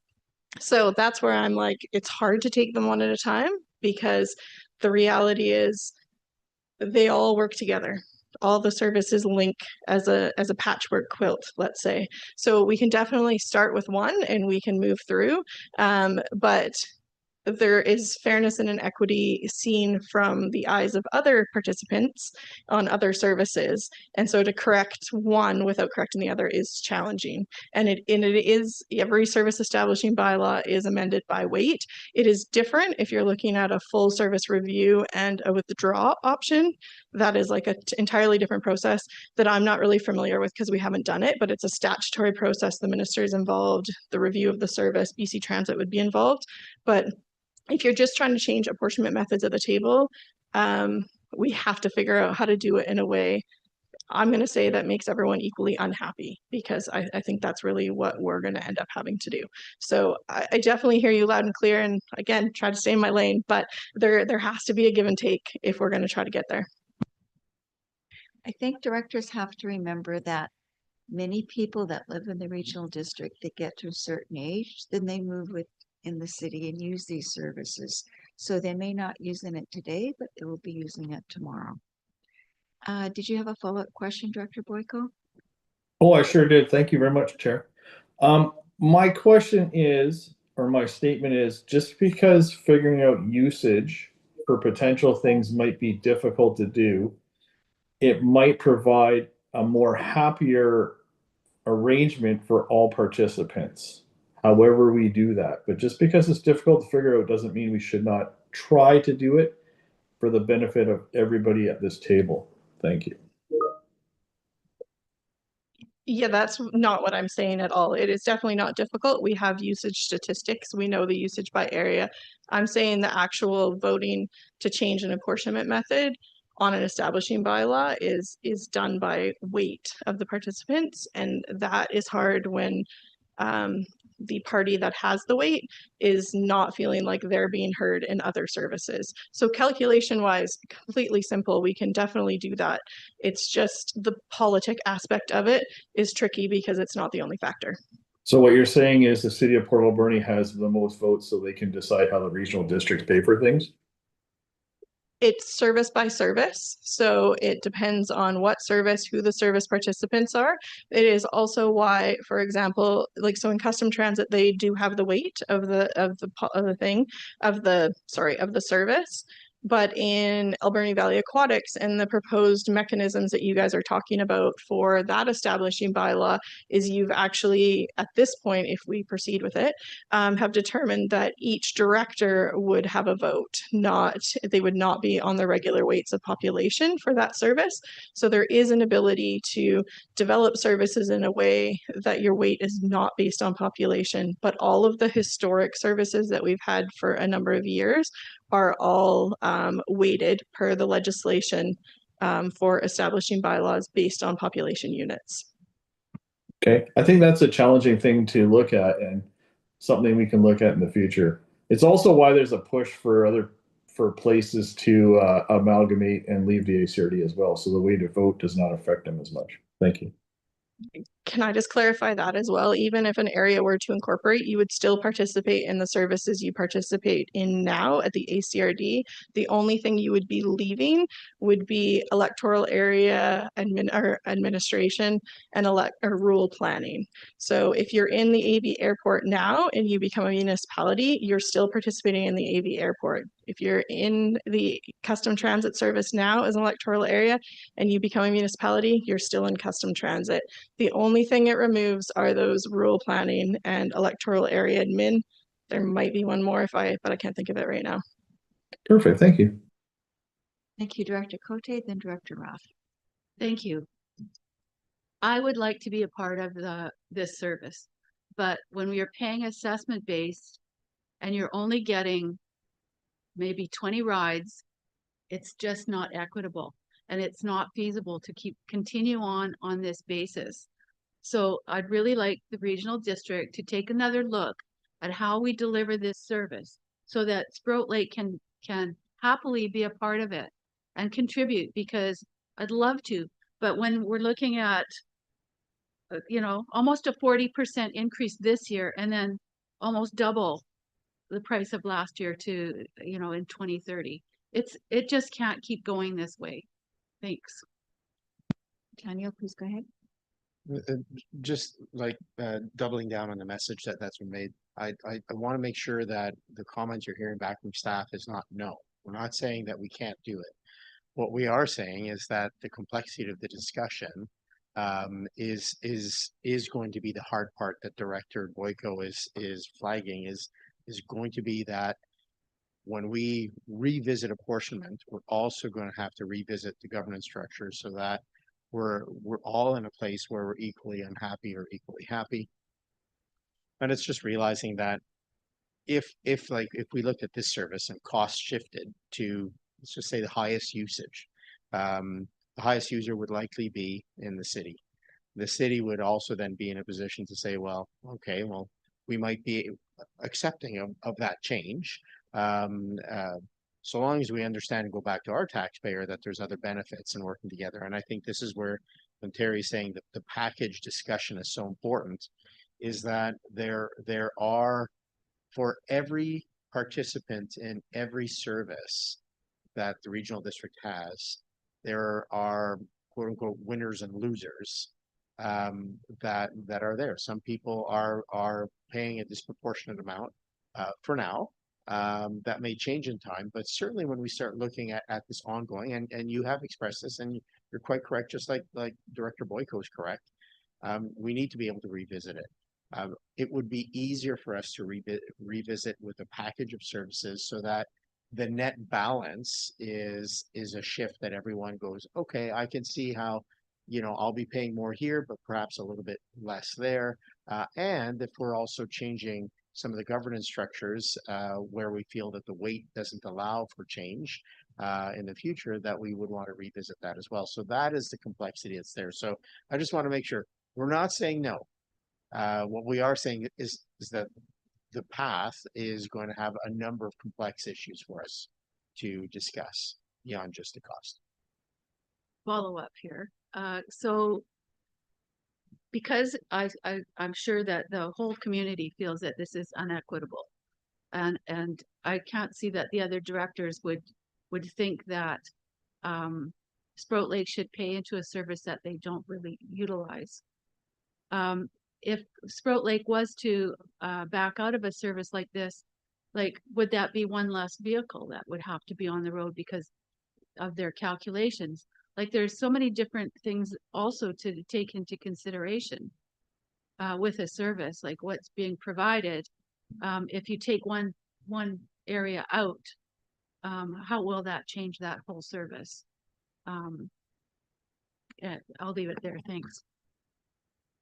Yeah, just to follow up to my previous statement, then what would you suggest would be equitable? And I completely understand your point. I'm not disagreeing, but what would you feel that would be equitable when a resident that's lived at Sprout Lake all their life has not paid in this service, and they get to a certain age and move to the city of Port Alberni, and now they're going to be using this service? Is it fair for the taxpayers, the city of Port Alberni, to now pay for that person that has never paid into the service? What would you suggest? The regional district is different than the municipality. We have different legislation. We can't do things like this. The city, you can move money from one service to another. The regional district has no ability to do that. So we're stuck paying that in that service. It doesn't work very well when you try to combine the two. In my mind, it's like if I leave Sprout Lake and I move to Parksville, should I be paying for Handy Dart service in Parksville? No. So another service you want the city to be paying for your residents. Director Roth, please go ahead. Thank you. I quite like the Handy Dart service, and I see it being used in Beaver Creek a lot. So probably some of the numbers belong to us. I'd also like to note that when we talk about governance structure and the weighted vote, we don't talk about Kukachesit and Tishat First Nations populations, and they don't have a vote at the table, yet they're included in this. So it's another aspect that we need to include. Thank you. I can actually clarify that. So the populations of the reserves that are within like the technical boundaries. I don't want to say boundaries because obviously they're not part, but they're actually factored into the numbers for Beaver Creek. So like Sashot's reserve population is included in the weight for Area D Sprout Lake. So I definitely agree that they don't have their own vote, and we continue to work on that through inclusive governance, but the weight of the residents in that area are reflected in the weights of the electoral areas. They're not like just removed from the calculation. Yeah, if I understand it correctly, Sprout Lake has 2 votes in the weighted vote, and if you took away the population of Tichat, they would only have 1. But not for Beaver Creek, it's different because the population is different. It's smaller in Upachesit. Thank you. Any other questions? Seeing none, please move forward, Terry. Thank you. So I'll jump into the Millstream water system, then follow up with Bamfield and Beaver Creek. Service details unchanged from the previous year's chlorine and UV treatment in the treatment building, variable speed pumps, and 1 reservoir located within the water system. 2025 saw 1 emergency repair. It took place near the reservoir. This took place in July. So we saw some repair costs for that. We did increase the water rates in April 2025. We raised them from $280 a quarter to $300 a quarter. And then as of April 2026, we'll be raising them again to $309 a quarter. The 2026 increase is simply to keep up with the cost of inflation, a strategy that we will likely be seeing in all our water systems moving forward.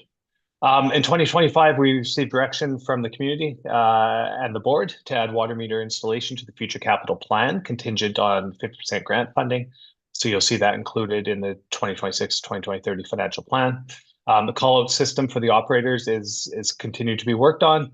And as mentioned, grant opportunities are being identified for future installation. So we're trying to highlight any potential grants that are available. Bamfield water system. On the left, you see a picture of the newly installed submarine line providing potable water to West Bamfield. That's been a project that's been in the works, it seems, well, since I came in 2021 almost, so 5 years. Happy to see that completed. We'll be doing a kickoff ribbon cutting ceremony for that on March 6th, so we are all excited for that. The service contains roughly 18 kilometers of water main, a level 3 treatment facility, level 2 distribution. So of course the level of the treatment facility for the size of the system and the number of service connections does create service complexities here. Again, in 2025, the primary highlights, well, there were a few, but one of the primary projects was that continued construction and permitting for the West Bamfield submarine line replacement project.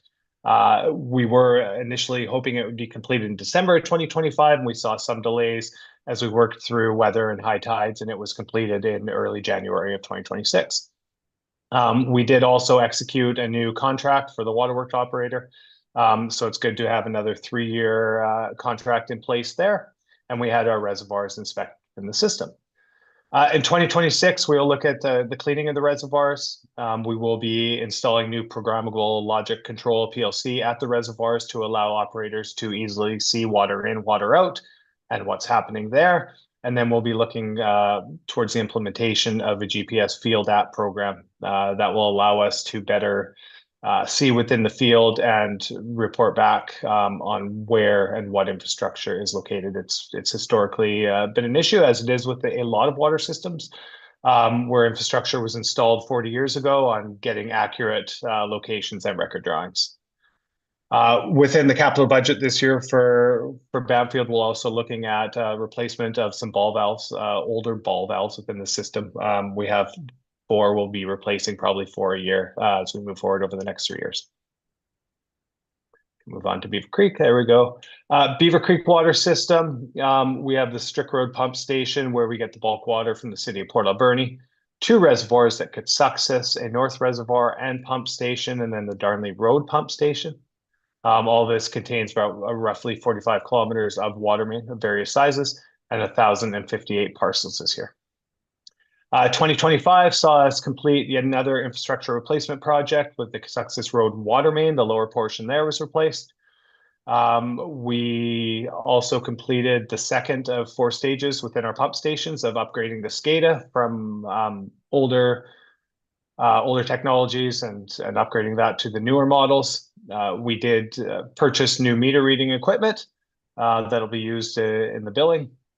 We completed the alternate water source feasibility study and are just working through that with our water committee and how we move forward as we look at the bulk water agreement and continue to work on that when we see where the city of Port Alberni is with their water utility master planning and get a general idea what the true cost recovery will be there. We completed the conceptual design for the North Reservoir. So now we look into 2026 and moving forward with the actual replacement design project for the reservoir selected by the committee as the most feasible within the system and cost effective. Where phase 3 of the SCADA upgrades will take place this year at the Kitts Reservoir Pump House. Our concrete reservoir there in Kitts has been developed a slow leak, so we'll just be looking at doing some crack sealing there within the concrete reservoir. One of our work trucks within the system is a 2009 F-250. We're seeing larger than adequate repair bills annually. It's increasing, so we'll be looking to replace that from within our vehicle replacement fund. And then we'll be looking to purchase leak detection equipment within the system to allow for better allocation of staff resources to track down water loss within the system. Every cubic meter you lose is $1 that just flows out. So we're going to be more diligent on tracking that. Really just highlighting again from 2025 was an excellent year for the system. The operators did a fantastic job and continue to respond very quickly to any emergencies that arise out there in Beaver Creek. So we appreciate them. And that's all I have for Beaver Creek, and happy to answer any questions. Thank you, Director Roth. I do agree that you're doing a great job in Beaver Creek for drinking water. I just have one thing, and can I get a copy of the alternate water source, the final copy? Just the study, the feasibility study, because I couldn't find it the last time I looked. Thank you. Any other questions? Seeing none, please go ahead. Great, that's it for Eddie, and we're going to move on to Karen and emergency planning. Oh no, sorry. Daniel, you're up first. I'll jump in from here rather than stand up. And I think Eddie left, but I just want to thank Eddie for coming in while on vacation. A dedicated employee. Thank you. We go back to the fog. He goes to a sandy beach, I believe, but that's okay. With emergency 911, just wanted to flag that this year we're seeing an increase of 5%. The increase is part of their revised 5-year financial plan that sees a 5 and then subsequent 4s for the next 4 years. The implementation of NextGen 911 is ongoing. We did receive an extension to 2027, but nonetheless, there's a lot of work between now and then to take place. The ACRD continues to work and has completed a lot of the GIS update requirements that is connected to NextGen 911. We've done that in collaboration with most of the nations, I believe 8 of the 10 nations, as well as the 3 local governments in the region. And we have more work next year that we'll be doing under that banner in order to do such things as in-house training and coordination with the different communities. Some of the increase that we're seeing is all with regard to what I think is good planning and preparation. We are, E911 is looking to increase their capital reserve from 1.3 million roughly in 2025 to 2.28 million by 2030. Same holds true with regards to increasing the general contingency revenue, which currently sits at 471, and would like to see that increase to just shy of 1.3 million in 2030. All of these just build in some extra strength and resiliency within the program that we're a part of, but also helps buffer against the reality that we're seeing fewer grants and fewer opportunities, and by building up the various reserves in the right areas, we ultimately allow ourselves to be a little more resistant to those big bumps that we sometimes see if a grant disappears and all of a sudden you go from an inflation increase to a 12 or 15%. No one ever says thank you for those things. So when you see these fives and these fours going into these reserves, it does help buffer against these big jumps in the future. I will also just flag that another portion of the increase is with staffing costs, fire dispatch contract wage increases, which again are natural over time. I will stop there and hand over.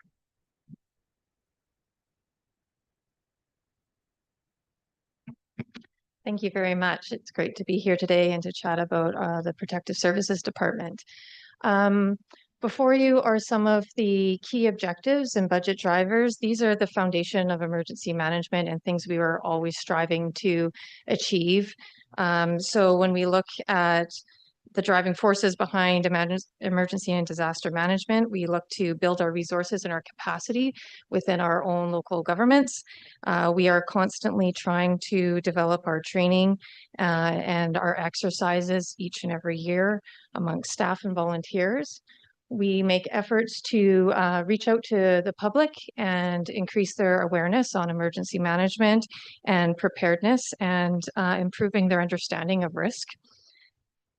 We work hard within our emergency support services to increase our volunteer recruitment and also to ensure that our volunteers are being well recognized and we're able to retain them year after year.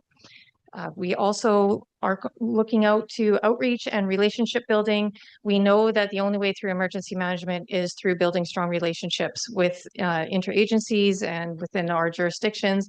We have to work together because our emergencies certainly do not respect boundaries and jurisdictions. And so we do make efforts to continuously work together. And that goes along with consulting and collaborating with our First Nations. And so we are making efforts to do that better every year, hopefully. And obviously, we're working to align with our legislation requirements.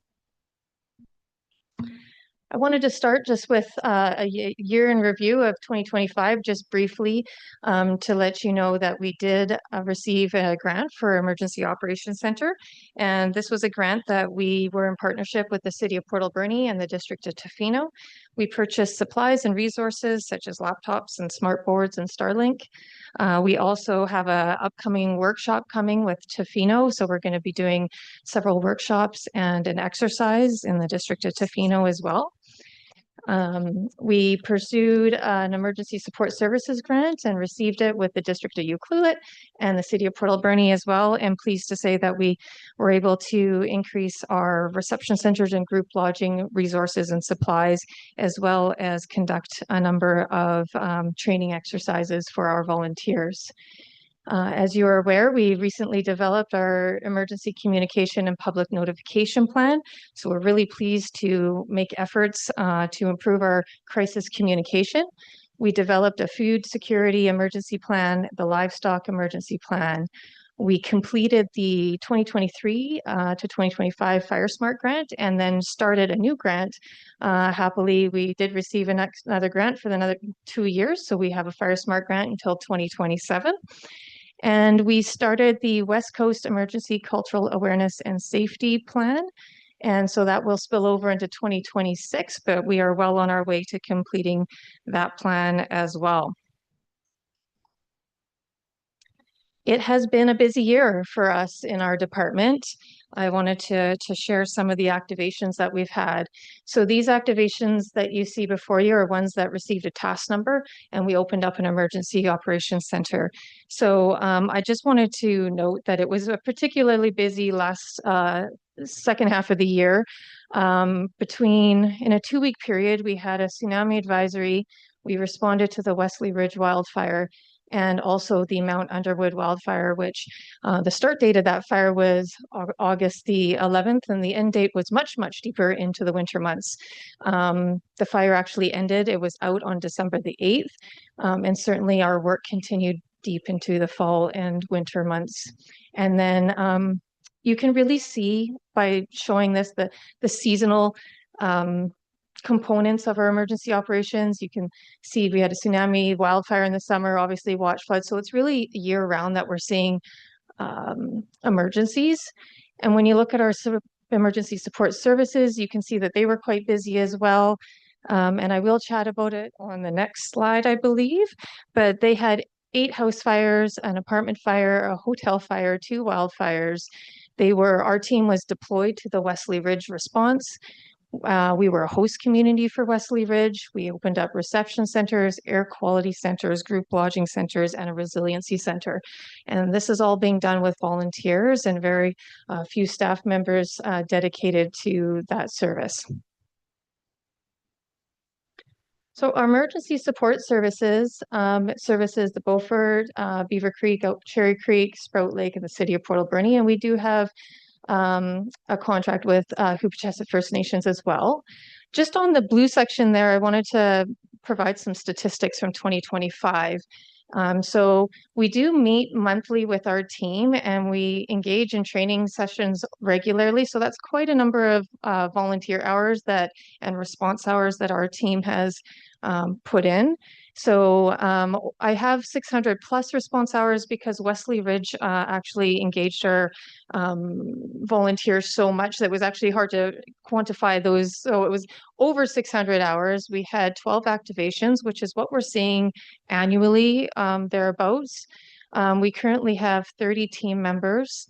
And we helped 29 plus evacuees. And again, we went to a reception center in Wesley Ridge. So that number, if you count the folks that we helped at Wesley Ridge, would go up quite a bit. And pets. And pets is an important piece to note because it really comes along with emergency services. And when we look at pets, it's not just pets, it's people. They're family members to folks. And research has shown that people won't evacuate unless they have their pet with them. And so really to get folks moving and out of harm's way, we really do need to account for pets. Wesley Ridge wildfire actually showed at the reception center that many people slept in their car and chose to sleep in their car with their dog or cat rather than coming into the reception center. And that shows us how important pets are and how we really need to account for them in our planning. One of the things we're really focused on is these evacuation registration and assistance tool. So ERA is what we call it. It's digital ESS. It allows us the ability to provide ESS from farther afield. It allows our team to be able to provide support to other communities, maybe in the interior or when other people need help. It allows us to help regionally when we're a little bit physically away from one another. So we are working on that. That does come with some technology advances that we have to work on. So our team is currently being trained. We just held a training session in January to learn more about that, and we will continue to do so moving forward. I would be remiss not to mention Mount Underwood and the impacts that it had in 2025. Some of our key observations would be that many of our staff were heavily engaged for many, many weeks in this event. We did receive, and we talked about that regional resiliency piece. I'm happy to say we did receive a lot of support from our neighboring communities, which was really helpful and wonderful. And it really built resilience across our island. And that was one of the things my peers and I were talking about, is being in each other's EOC has really helpful for us to grow together and become stronger on our island. So having folks from Comox and Courtenay and Nanaimo and Strathcona be in our EOC, they've taken some of the learning and lessons learned from here and applied it into their own regions as well, which has been really beneficial for our entire island. We have learned that collaboration, cooperation, and trust are critical. in our response time, in our communications. And this is something that we're deeply aware of, and we're working all the time to ensure that we have those relationships, because you can't build those relationships in the moment. They have to come in and they have to be pre-existing to get us off faster and moving aligned as quickly as we can. So that's something we work on all year long, and we're working together and making connections. So that really became apparent in Mount Underwood. Staff response efforts, it had an impact on regular operations, work plans, and workplace stress. And I think that's important to note, because these emergencies don't happen in a vacuum. We still have regular operations that we're trying to attend to. It does make it challenging to achieve our work plans, and it does amplify burnout and stress within our staff.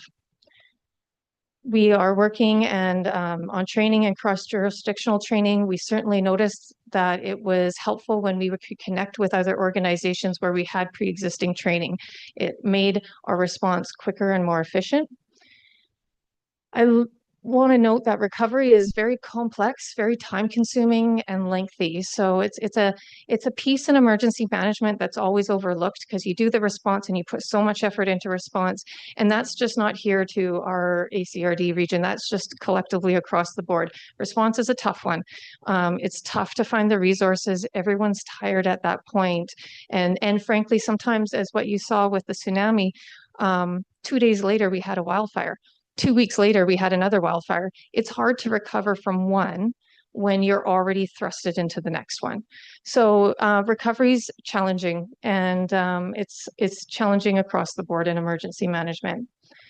And then just unfortunately, the last note is that emergencies are becoming more frequent and severe. And so investments in preparedness, training, resources, and disaster risk reduction is becoming more and more critical as we move along.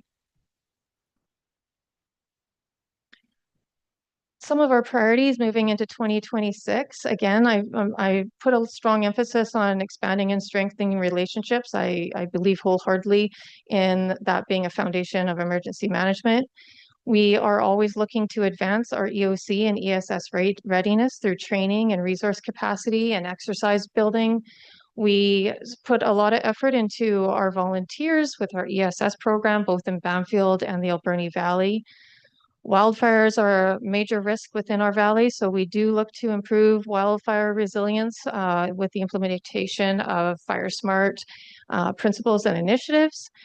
Personal preparedness is always our best chance as a community. It starts with personal preparedness, then family preparedness, and then community preparedness. So we are out in the community sending that message to folks, letting them know that they really need to be personally prepared, and that is their best chance of surviving an emergency and all the challenges that it brings.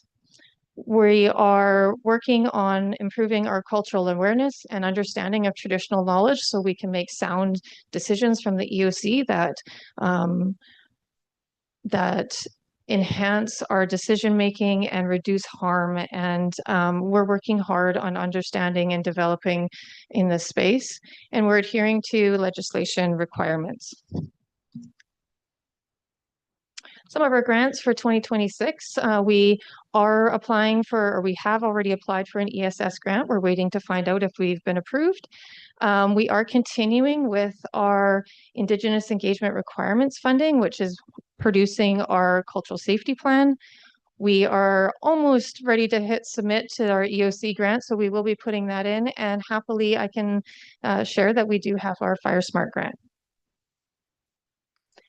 Just a moment on FireSmart. The screen is split into two, and just on the blue side, it's some of the highlights and stats from our last grant. I thought you might be interested to see that. So we did work hard on home assessments in the rebreak program, and at the bottom of the page there is the curbside pickup statistics there.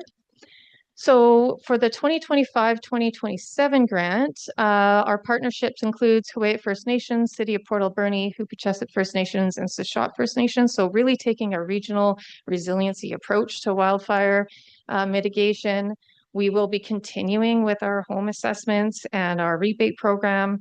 We will be continuing doing training and relationship building and networking, and getting out into the public and telling our community ways that they can take initiative to reduce wildfire risk.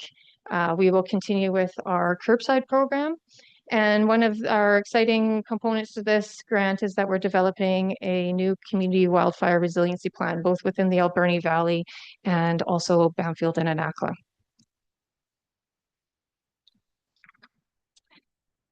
The Bamfield Emergency Program, that is exciting. We've received a few new members from, I think since Underwood, we've had about 3 new members, so that team is up to 10, which is fantastic. That team does work hard on public communication. They do engage in Hike to High Ground and Shakeout and other emergency preparedness campaigns. They meet monthly. They're a really dedicated, wonderful group of people who are trying to ensure that their community is safe and that they have the materials and resources they need in community. So through our EOC and ESS grants, we've been working on accumulating bedding, cots, and food and water for the community. And we are continually to work with this team on training and exercises so we increase our ability to respond effectively. As we move forward, we will be looking to strengthen our resilience through continuous engagement and building local relationships, and also through our cultural awareness plan as well. And lastly, for myself, the Long Beach Emergency Program, we do work closely with the District of Tofino and District of Ucluelet to join together when we can through training and exercises. And when it makes sense, we do try to align our grants. And so as I mentioned, we did align our grants through ESS and EOC in 2025. And we are doing training together. We're doing a joint EOC West Coast exercise coming up in March. So really looking forward to that. And our Fire Smart program also services the Long Beach electoral area as well. And that's the end of my slides, and I'm happy to take any questions. Thank you, Karen. I don't think I've ever properly thanked you and your team for setting up that EOC center during the Mount Underwood fire. You guys were quick, you were efficient, and you did such a fantastic job. So just want to thank you and acknowledge your hard work publicly. Thank you. It's certainly a team effort. Director Roth, please go ahead. Thank you. I just was looking at the emergency planning budget, and I noticed in 2025, the actual for operating costs, line 257, was 164,227, but the budget was 19,200. So maybe to explain the variance and also why we haven't budgeted for more in 2026. Thanks. I'm not sure what exactly you're quoting to, but we were definitely over budget because of the activation. So all of the activation costs from Mount Underwood are paid for by the province eventually, but they do funnel through the ACRD, including staff time. So we had significant more staff time, but we're in the process of collecting that back from the province. So there is an offsetting revenue in there as well. We've talked about it. We budget for like $1,000 for ESS events and $1,000 for EOC events. It's an arbitrary number. Like we could pick 10,000 or something that we anticipate. I like to anticipate we're going to have none, but just because we would prefer to have none. But yes, we did do significant work to get that going. It's a lot of tracking. We haven't actually submitted the final claim yet for that, but it is related to the Mount Underwood costs. Thank you, Director Steer. Yes, thank you through the chair. And just once again, as Chair Haggard has pointed out, the wonderful work, and really a big thanks to the team. It really is remarkable what was undertaken during this 2025 season. I just had a quick question. A resiliency center, I've heard the term, but I don't know what they consist of, and I feel like I should, but I don't know, Karen, if you could maybe explain what a resiliency center is. Absolutely. Resiliency Center is really on the recovery side of emergency management. It's providing the services that are needed to help folks recover from what they endured. In Bamfield particularly, it was providing some of the supports that folks were needing because they were without power for so long. So we were certainly looking at laundry services and shower services and a gathering place to talk and have a cup of coffee together, so that there's that mental health side of emergency management too, and really connecting with community and making sure that you're okay and you have someone to talk to. I've also seen it larger scale than that in the interior, where they bring in Service Canada, they bring in mental health organizations. And so it's really on that recovery side, and it's a little bit different than reception center. Reception center is about providing the services that you need in that moment, as far as hotels and clothing and food and pet services. And resiliency center is really starting to lean towards recovery. What do we need to recover? Looking at mental health, looking at services in the community that already exist with housing or different things, where you're really connecting some of those dots, but putting them under one roof, so somebody can come in and go from booth to booth to booth and really get the services that they're looking for. Thank you, Director Boyko. Yes, thank you, Chair. I have a specific question for Kathy regarding the supplies that are stored in different places, such as Beaver Creek Hall, Sproley Hall, etc. When they're actually activated, who is in charge of allocating things like that? Because I have questions from the people that, are we supposed to do it, or someone from the ACRD come in there, or how does that work? Thank you for that question. That would really be determined through the EOC at the time. We would be working with folks, potentially Public Works Department with the City of Port Alberni, perhaps our fire departments if they're not otherwise engaged. We'd be looking at our ESS teams or making other decisions. It could be search and rescue if they're not engaged. We would be looking at different groups that we could involve, but those decisions would be coming from based out of the EOC.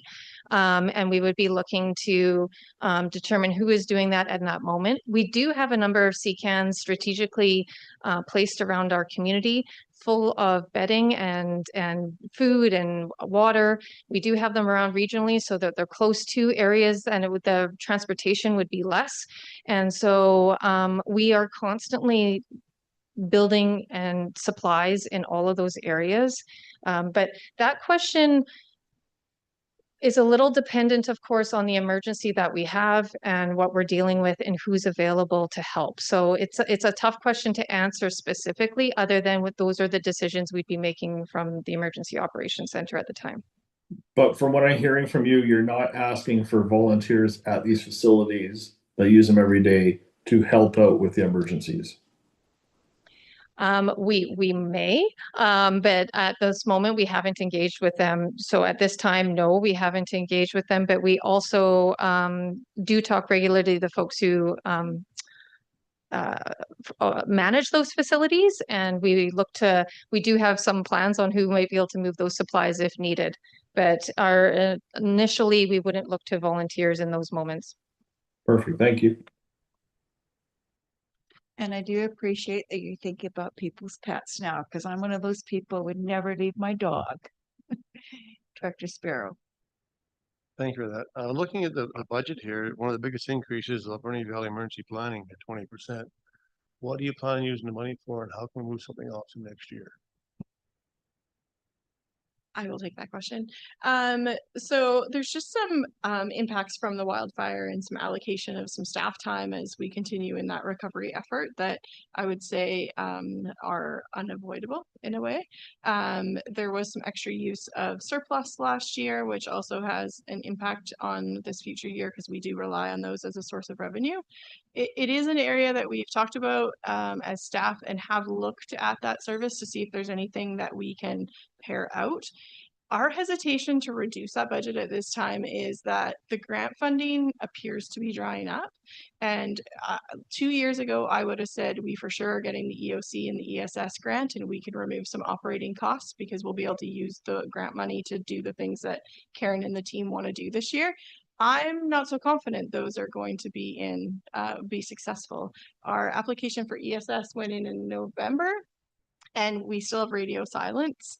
We got our Fire Smart grant here at the ACRD, but they just cut off all Fire Smart funding for new applicants. So we can definitely come back with some options for the board here in the next couple of weeks that would impact not our ability to respond, but just our overall training and ability, which I think was so evident that we had some great training, but that we can continue to do great training moving forward.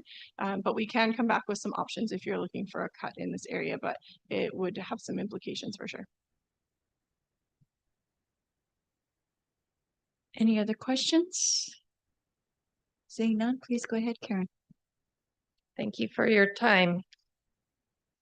All right, we're moving on to fire departments now, and I'm just going to give a little overview of the fire world in general because there's themes between the three departments that are definitely common, and then each of the chiefs are here to talk to you about their own individual budgets. So recruitment and retention is definitely an area of focus for the departments and the ACRD as a whole. We did get a part-time HR manager last year, which is helping the chiefs in developing some programs and some policies and stuff to deal with recruitment and retention, but obviously we don't have departments without the volunteers. So definitely a focus area for the ACRD, part of our strategic plan, but also each of the departments. These services are expensive. The apparatus is expensive. The end of life is based on FUS ratings or fire underwriter survey ratings. And there's multiple halls. Geography plays a part in this. So the asset management is tricky. There's a lot of money needing to move. The trucks are moving at rates that are significantly higher than inflation. So definitely a concern and on the radar. And we continue to look at that and some strategies.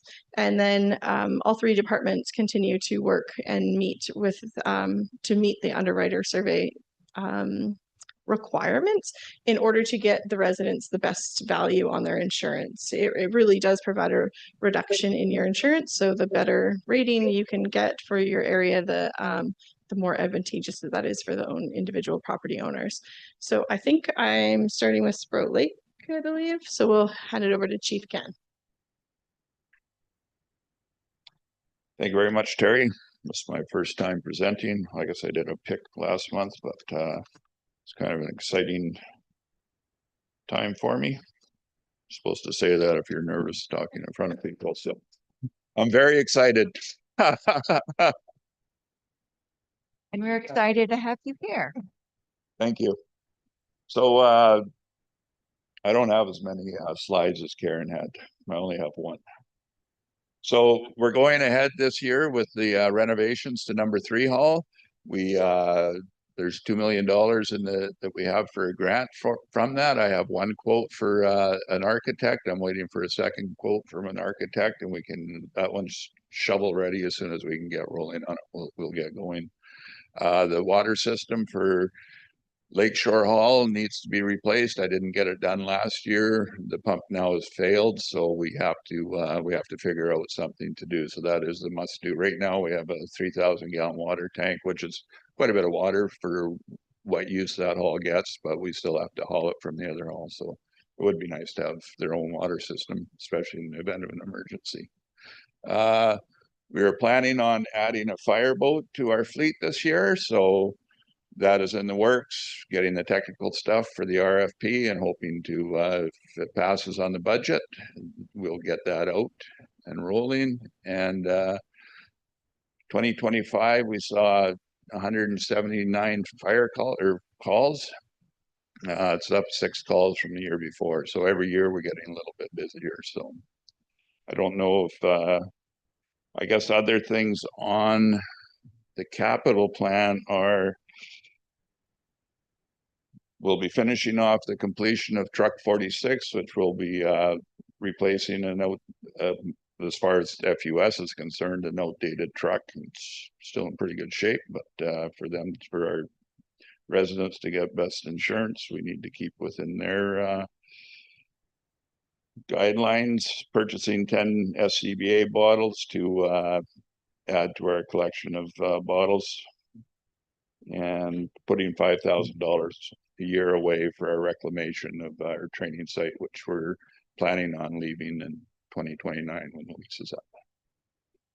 That is all I have. Does anybody have any questions?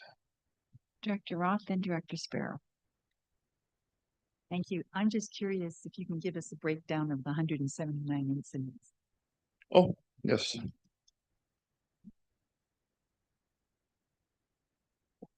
So alarms, we had about 6 or 7 of those. Automatic mutual aid calls, that's primarily with the city, but helping other fire departments, the 4 of us are involved in that. We had 53 calls for that. That equates to 29% of our responses. First responder medical calls, which is the majority, the lion's share of what we did, that was 36%, 65 calls, 36%. MVIs, they're in a couple of spots here, but they probably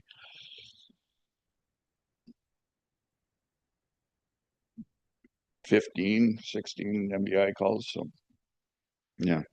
And then the other hydro calls are 10 calls, and duty investigations are about 20 calls. Yeah. Thank you, Director Sparrow. Thank you. Are you got the 20-year lifespan in your fire trucks because you don't have high-rated service? Yeah, absolutely. Are you approached the fire chiefs of BC and saying, hey, that's not really fair because, you know, you don't drive any further than other fire departments do. The city drives a lot further, but they get 30-year lifespan, you get a 20-year lifespan. So I know we did a lot of lobbying years ago and got the lifespan of fire trucks extended for those with hydrants, but they kind of left in the cold. So Absolutely. And I don't know why. I've spoken with fire underwriters, Michael King, and anyway, the one that comes out and does our tanker accreditation and stuff. And yeah, they said this was brought up by the what do they call it? They're not a fire commissioner in Ontario, but whatever they are called in Ontario, they're the ones that put the push through, because all these little rural fire departments had old trucks. So the chiefs that had to, of like Toronto and whatnot, pushed for a 20-year lifespan on tanker accredited fire departments. And I have no idea why they would push that hard for it. yeah, too bad you push back and say millions. Yeah, we could. Any other questions? Director Cote. Thank you. Through the chair, thanks for the presentation. For the board's information, Mike will be at our ACRD budget meeting on Monday, the 23rd of February, presenting, and it will also be on YouTube or live stream. If you want any more information, thanks. Thank you. Thank you very much. Moving on to Beaver Creek with Chief Covis. I can officially say it's good afternoon because now it's noon. Through the chair and the board of directors, I am here again today. Today is to presenting to you is our budget for 2026 and some highlights for the year. Some of the notes that you see here, as we discussed yesterday, was on our feasibility study, and thank you very much for approving that.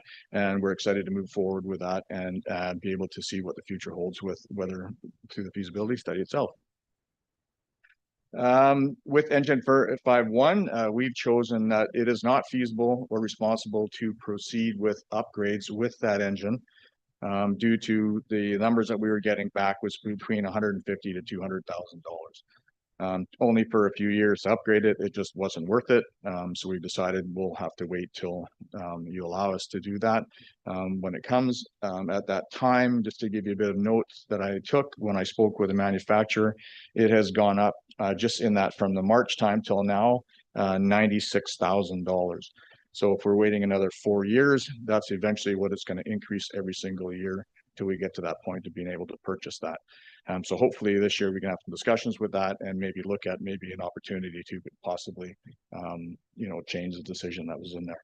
But as of for now, we've chosen not to do that. And just for the amount of money it's going to sink in it, I just spent $2,000 on putting a new fuel gauge in it.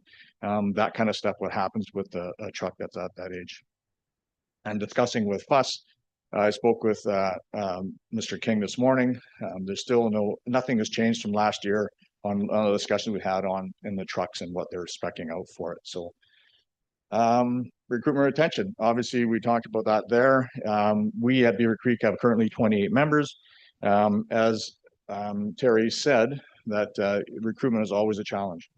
So currently right now in Beaver Creek, we have 14 from within the district and 14 from outside the district.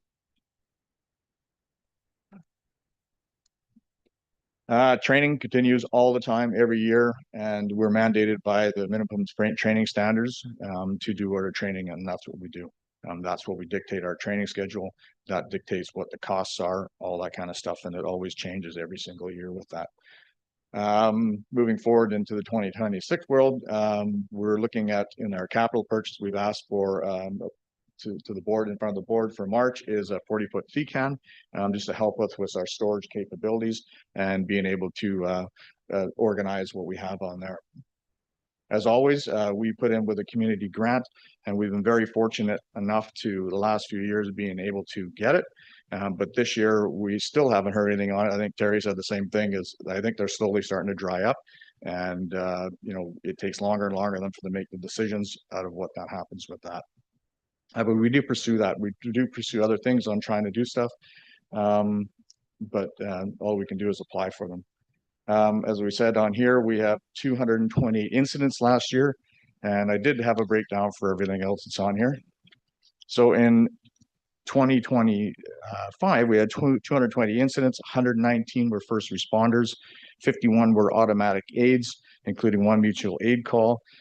We had 3 structure fires in Beaver Creek, 2 were modular homes, 1 was an abandoned building. We actually had 4, but 1 was started because of a car fire, which caught another abandoned house on fire. We had a couple of structure and smoke fires, were 2 of those. And in total, so that would take, if we took the 51 calls away from the automatic aid, we would still have had 176 incidents. And that's all I have. So I'm open to any questions. Director Ross? Thank you for that. I do agree you're doing a great job. I'm just curious about one thing here, just because I don't know what it is. Sure. In the budget, it says grants and aid, and there's $3,000 actual spent. What is that? That, do you want to answer that? So what that does there is that we do have a society, and so usually some of that funding gets transferred from our operations into society just to help fund that society every year for whatever it is. And then we're obviously trying different ways of trying to raise money for society, but that's kind of a kickoff to that. Thank you. Okay. Anyone else? Oh, I'm getting away unscathed. Thank you. Thank you. We kept it all for Daniel. Yeah. Okay, so last is Bamfield Fire Department, and we have our newly appointed. I call him Bamfield Dan, but I guess because I don't know your I don't get your last name. There's Daniel and too much going on. So I'll let you introduce yourself and the budget, please. Thank you. Yes, I'm the new fire chief in Bamfield. Phil Lavoie has stepped down, and I've taken on the role. My name is Dan Zayance. My boss is Daniel Sailand. So it's quite confusing, but I am Bamfield Dan, I guess. That's not the first time I've been called that. And yeah, looking forward to being really the first dedicated paid chief in Bamfield. It's a big change for our department. And I really thank Phil for his over a decade of service as fire chief, doing it in addition to a full-time job. So thank you, Phil. There's lots of planning and ideas that now it's my job to help implement. Especially on the east side, the Fire Underwriter Service does require a new pumper shortly. So we've got plans underway to obtain one. We've got a west side hall that I believe has come up in this board as needing replacement. So that's also a priority, as well as fire float improvement, a west side emergency transport vehicle. And I think that's all I got on that list there. But lots of implementation of plans and working with Terry and Daniel and to support me in this new role. We had a busy year in 2025. We had 3 fires 8 miscellaneous calls, and 41 first responder medical aids. And we've definitely seen this number skyrocket with a road improvement and then slowly increase since that. So thank you. That's what I've got. And looking forward to any questions. Thank you, and welcome to your new role. So nice to meet you today. So any questions? Director Roth. I'm just curious, what would be a miscellaneous? Alarm calls. So maybe there's an alarm that's gone off at the Marine Science Center or another location. We're going to check it out, stuff like that. Yeah. Dr. Cote. Thank you. I'd just like to, through the chair, say thank you to the 3 fire departments here. I'm really pleased to see that we're working together. I know that a couple of our Sprout Lake Fire Department members went to Banfield during the Underwood fire, and it's nice to know that you're all working together. That's all. Thank you. Yeah, and I'd like to say that it's been a tremendous help having the various departments come out and support with training, support with operations, and help with my decision making as well. Any other questions? Seeing none? Oh, Daniel. I'll just also echo that these 3 departments and these 3 chiefs that we have in the room have put a tremendous amount of effort into defining and creating value within the departments by having this role. And it's just really important to flag that with the 3, each one of them have what would constitute on its own the largest department within the ACRD. Every fire department has well over 20 members, volunteer members, and they're led by these single positions. Now, obviously, through the ACRD structure, we do have support with admin and HR, and we're gradually growing. But it's just keeping it in mind that there's a tremendous amount of effort and responsibility and coordination that goes in to the work that they're doing. So, thank you for presenting today. And even though it was 1 slide, it does not diminish the sheer volume of work that you do every year. So, thank you. Thank you. Thank you so much. Great. I promise we're getting close to the end. There is one more fire protection area that we don't provide a fire department for, but it's actually provided by District of Ucluelet. So that's in the South Long Beach area.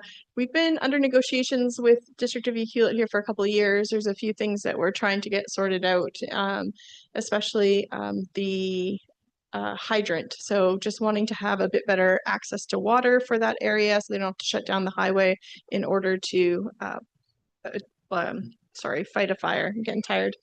And so we will continue to hopefully get an agreement in place here early this year.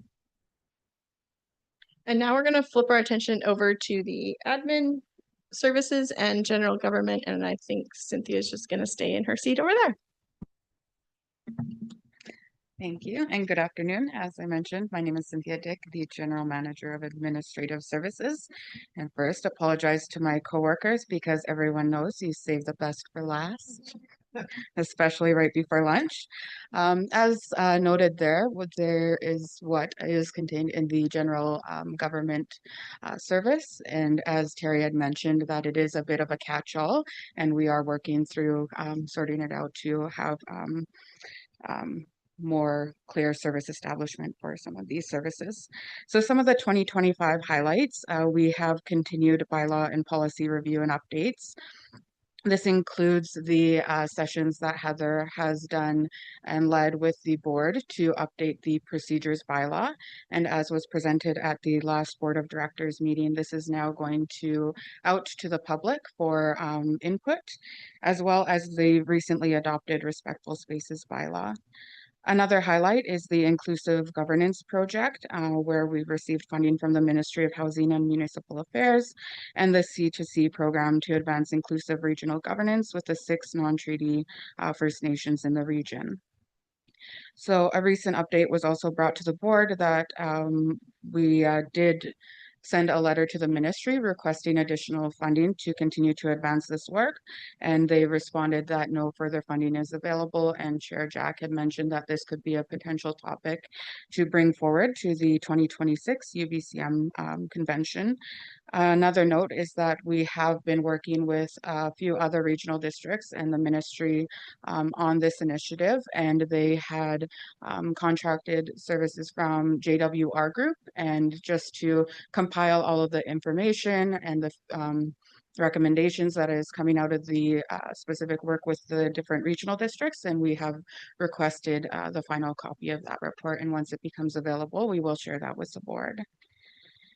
We've also continued to work on the Equitable Employment Initiative, and this initiative is still ongoing with Imagination FX, and the final report is anticipated in March or April, and again, will be shared with the board. We've conducted the exempt compensation review per the exempt compensation policy, was completed in 2025 with White and Gale Consulting, and we hired a part-time HR manager, and that is done through a cost-sharing agreement with CMHA and was approved as a pick from the board in 2025. Some of the 2026 highlights, as I mentioned, we are continuing to advance the procedures bylaw. The bylaw and summary of public feedback will be brought back to the board at the February 25th board meeting. We continue to advance the records management assessment. So a review of the ACRD records management system commenced in 2025, and we retained the services of a records management consultant to conduct the review of our system, and a report will be delivered to staff later this month with recommendations from this review to be brought to the board in the spring. We've also received direction or approval from the board to implement meeting and agenda management software. Our manager of administrative services has been working to research what software would be best for the regional district, and this includes reaching out to other local governments to see what they're using, and also having information sessions with the software providers. So we have now entered into a contract with eScribe, and we are currently in the process of sharing all of our templates and getting that ready for staff training and board training. And we will continue to look for full implementation likely in the spring or summer, more likely summer, I believe. The Alberni Clayoquot Health Network also falls under general government, and this was created in 2012 with funding from Island Health and the hiring of the ACHN coordinator in 2015. The current funding agreement with Island Health is from 2025 to 2027, with contracted services for the coordinator until March 31st, 2028. As the ACHN is not a legal entity and funding is not guaranteed from Island Health, the board may want to consider creating a service for the ACHN in the future. For IT, we continue to do cybersecurity upgrades. So in 2025, a full migration from Windows 10 to Windows 11 was completed, and the move from on-premises email services to Microsoft 360 Cloud Platform, improving reliability and long-term sustainability, was done. Cybersecurity remains a priority for the regional district, and the ACRD has implemented managed detection and response services to enhance threat detection and strengthen overall security monitoring. The MDR in place will begin updating formal incident response plans to support business continuity and meeting evolving MIA requirements. Annual cybersecurity awareness training for all staff, directors, and system users also continues. This year, we will also be moving ahead with the collective agreement negotiations. The current agreement term is until June 30th, 2026. The union and employer negotiating representatives have been identified, and a report will be brought to the board at the next in-camera board of directors meeting. Every 4 years during the election year, the board appoints an independent committee, the Board Remuneration Review Committee.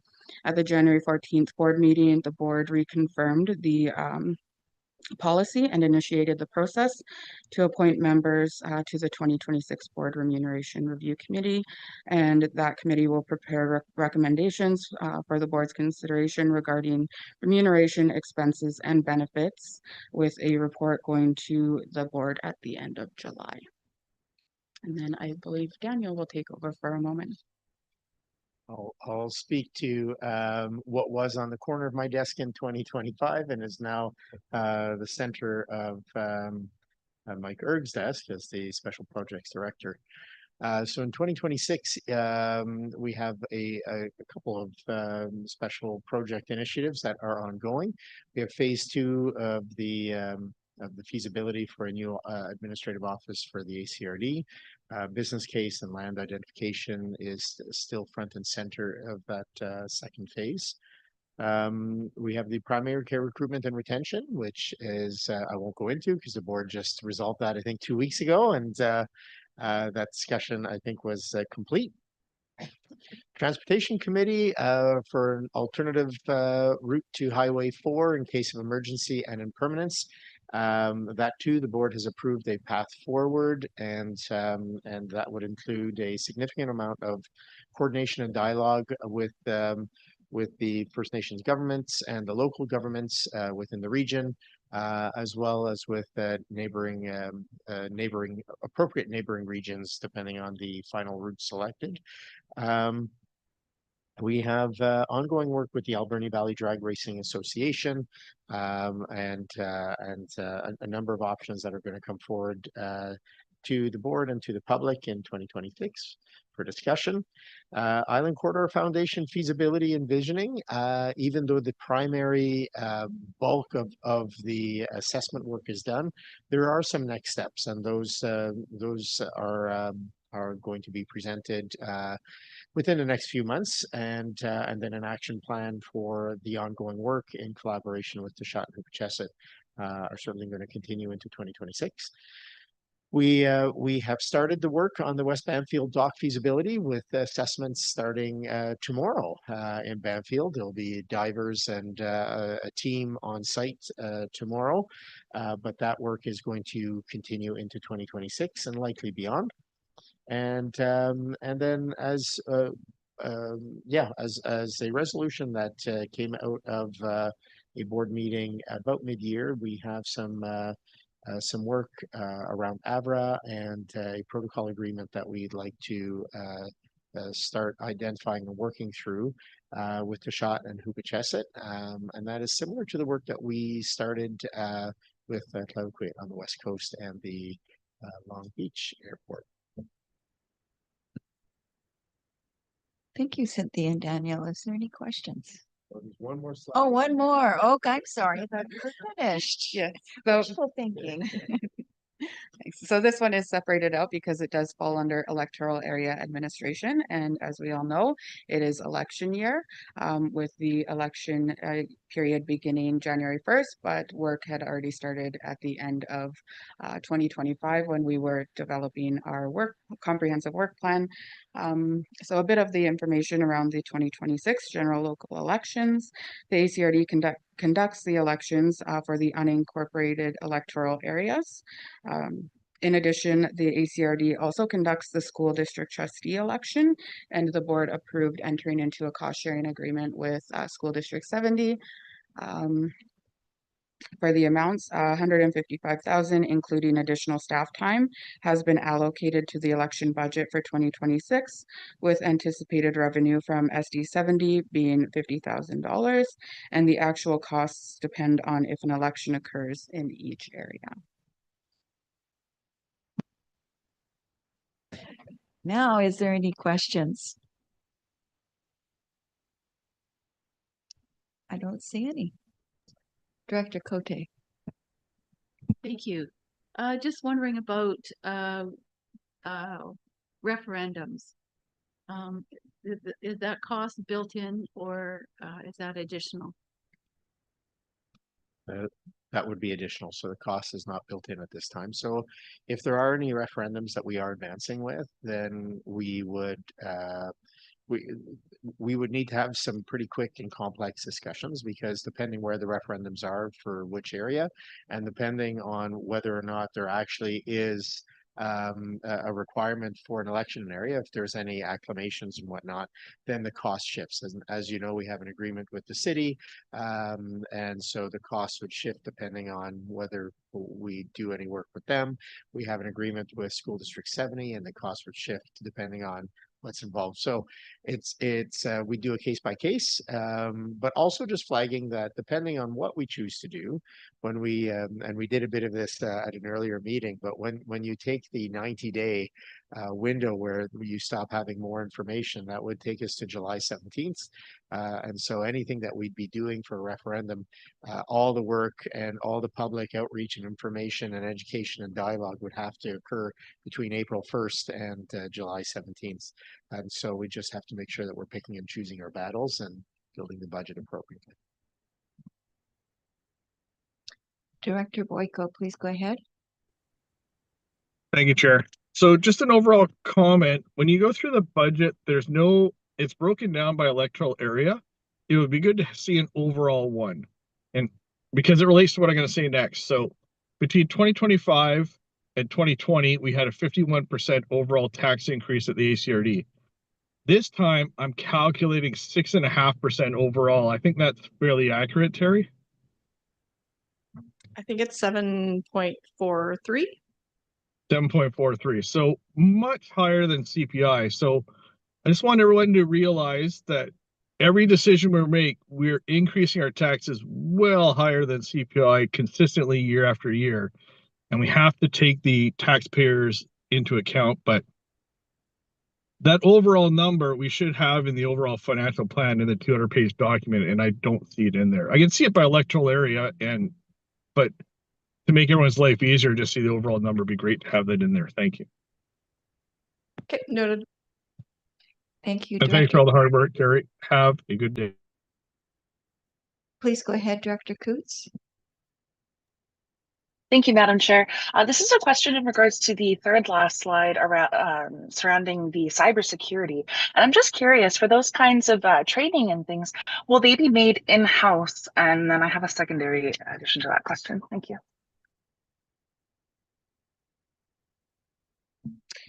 So the training is currently set up through one of our software provider, and I will check in with Rich with more information. But my understanding is it's currently provided through those who have emails under the regional district. So the ACRD emails, and it gets sent out automatically annually. And I believe we were looking into setting up directors with regional district emails, but that hasn't been implemented. Just to add to that, so there is a layer of training, but then there also is external support now that they have from a larger cybersecurity company that is helping, because it's just becoming so complex and something greater than what they're able to manage in-house. But the training is done through one provider, yeah. Thank you, Terry. Yeah, so that leads into my next question. While understanding in my own experience as being a First Nations director, we use a lot of our own internal emails, and we utilize a lot of internal cybersecurity trainings. So I was just curious if there could be any sort of cost savings by us somewhat not fully partnering together, but maybe perhaps partnering with giving updates to show that each director who may not necessarily have an ACRD email but participates in cybersecurity could be notified, so that way it still is falling in line with everybody. And if that doesn't work, that's totally fine too. It's just a thought. Thank you. Any other questions or comments? Don't see anything. Okay, this is the last one, and we don't even have to talk about it because we talked about it yesterday. So hospital district, we talked about it in our meeting, gave it first reading, really just building the reserve. Tofino General is not quite ready to start construction yet, so we'll continue to build a reserve to save on some borrowing costs when that comes to fruition. Lots to do in the advocacy world that we discussed yesterday, but in terms of the budget, the debt is paid off. We'll do the $550,000 grant to Island Health to support their capital purchases, and then start to build that reserve even further. In terms of next steps, so this financial plan will now get broken into pieces, and you'll see it next week at the sub-regional West Coast Committee, Electoral Area Committee, AV Committee. The traveling roadshow starts, as we mentioned. We'll set up meetings with individual directors, and then we're going to start doing a bit more of social media push and make sure we try to get some more traction on our Let's Connect page. But appreciate everyone's time today. Appreciate all the staff that came to present. It's probably better than listening to me drone on for 3.5 hours. And that is all from us, I think. Terry, I just want to thank you because I know you spent a lot of late nights working on this budget, so very much appreciated. Any final questions or comments? Director Beckett and then Director McEwen. Please go ahead, Director Beckett. Thank you, Madam Chair. Through you to Terry, you're doing a presentation on Tuesday to Banfield Community Affairs. If possible, could we have a chat perhaps tomorrow briefly, just so that, or Tuesday, so that we're ready to go for Tuesday? Yeah, it'll be Daniel and I on Tuesday, and yes, we'll send you something after this meeting. Perfect. And sorry, Madam Chair, if it could be in the afternoon, I'd appreciate that. Thank you. Thank you, Director McEwen. Thank you, Chair. Terry, I noticed on your slide for the roadshow that Ucluelet wasn't mentioned. Are you not coming to Yuki this year? To be honest, they haven't reached out yet, and I haven't had a chance to be proactive. So I'm hoping to squeeze them in, but we don't have a date yet. So I will attempt to make contact and see. It gets tricky for us because Tofino and Ucluelet meet at the same time. So that becomes problematic for us. So hopefully we can find an alternative date. That'd be great. Thank you. Did you have another question, Director Beckett? Okay, Director Steer, please go ahead. Yes, thank you through the chair. Yeah, I did. I wasn't. I showed up late to the meeting, and to Marilyn, Director McEwen's question. Was Tofino on the road show, and was there a date on that? I'm sorry because I came in late. Yes, we are in Tofino on the 24th for council. Great, thank you. Any final questions or comments? Well, thank you again to all the staff for doing such a great presentation today. And again, thank you to Terry for working so hard on this budget this year. Always a challenge, I know. Yeah, just thanks everyone, and motion to adjourn. Moved by Director Roth. Okay, I forgot about that, but thank you. And we need a seconder. Director Roth, all in favor? Any opposed? Motion is carried. Thanks, everyone.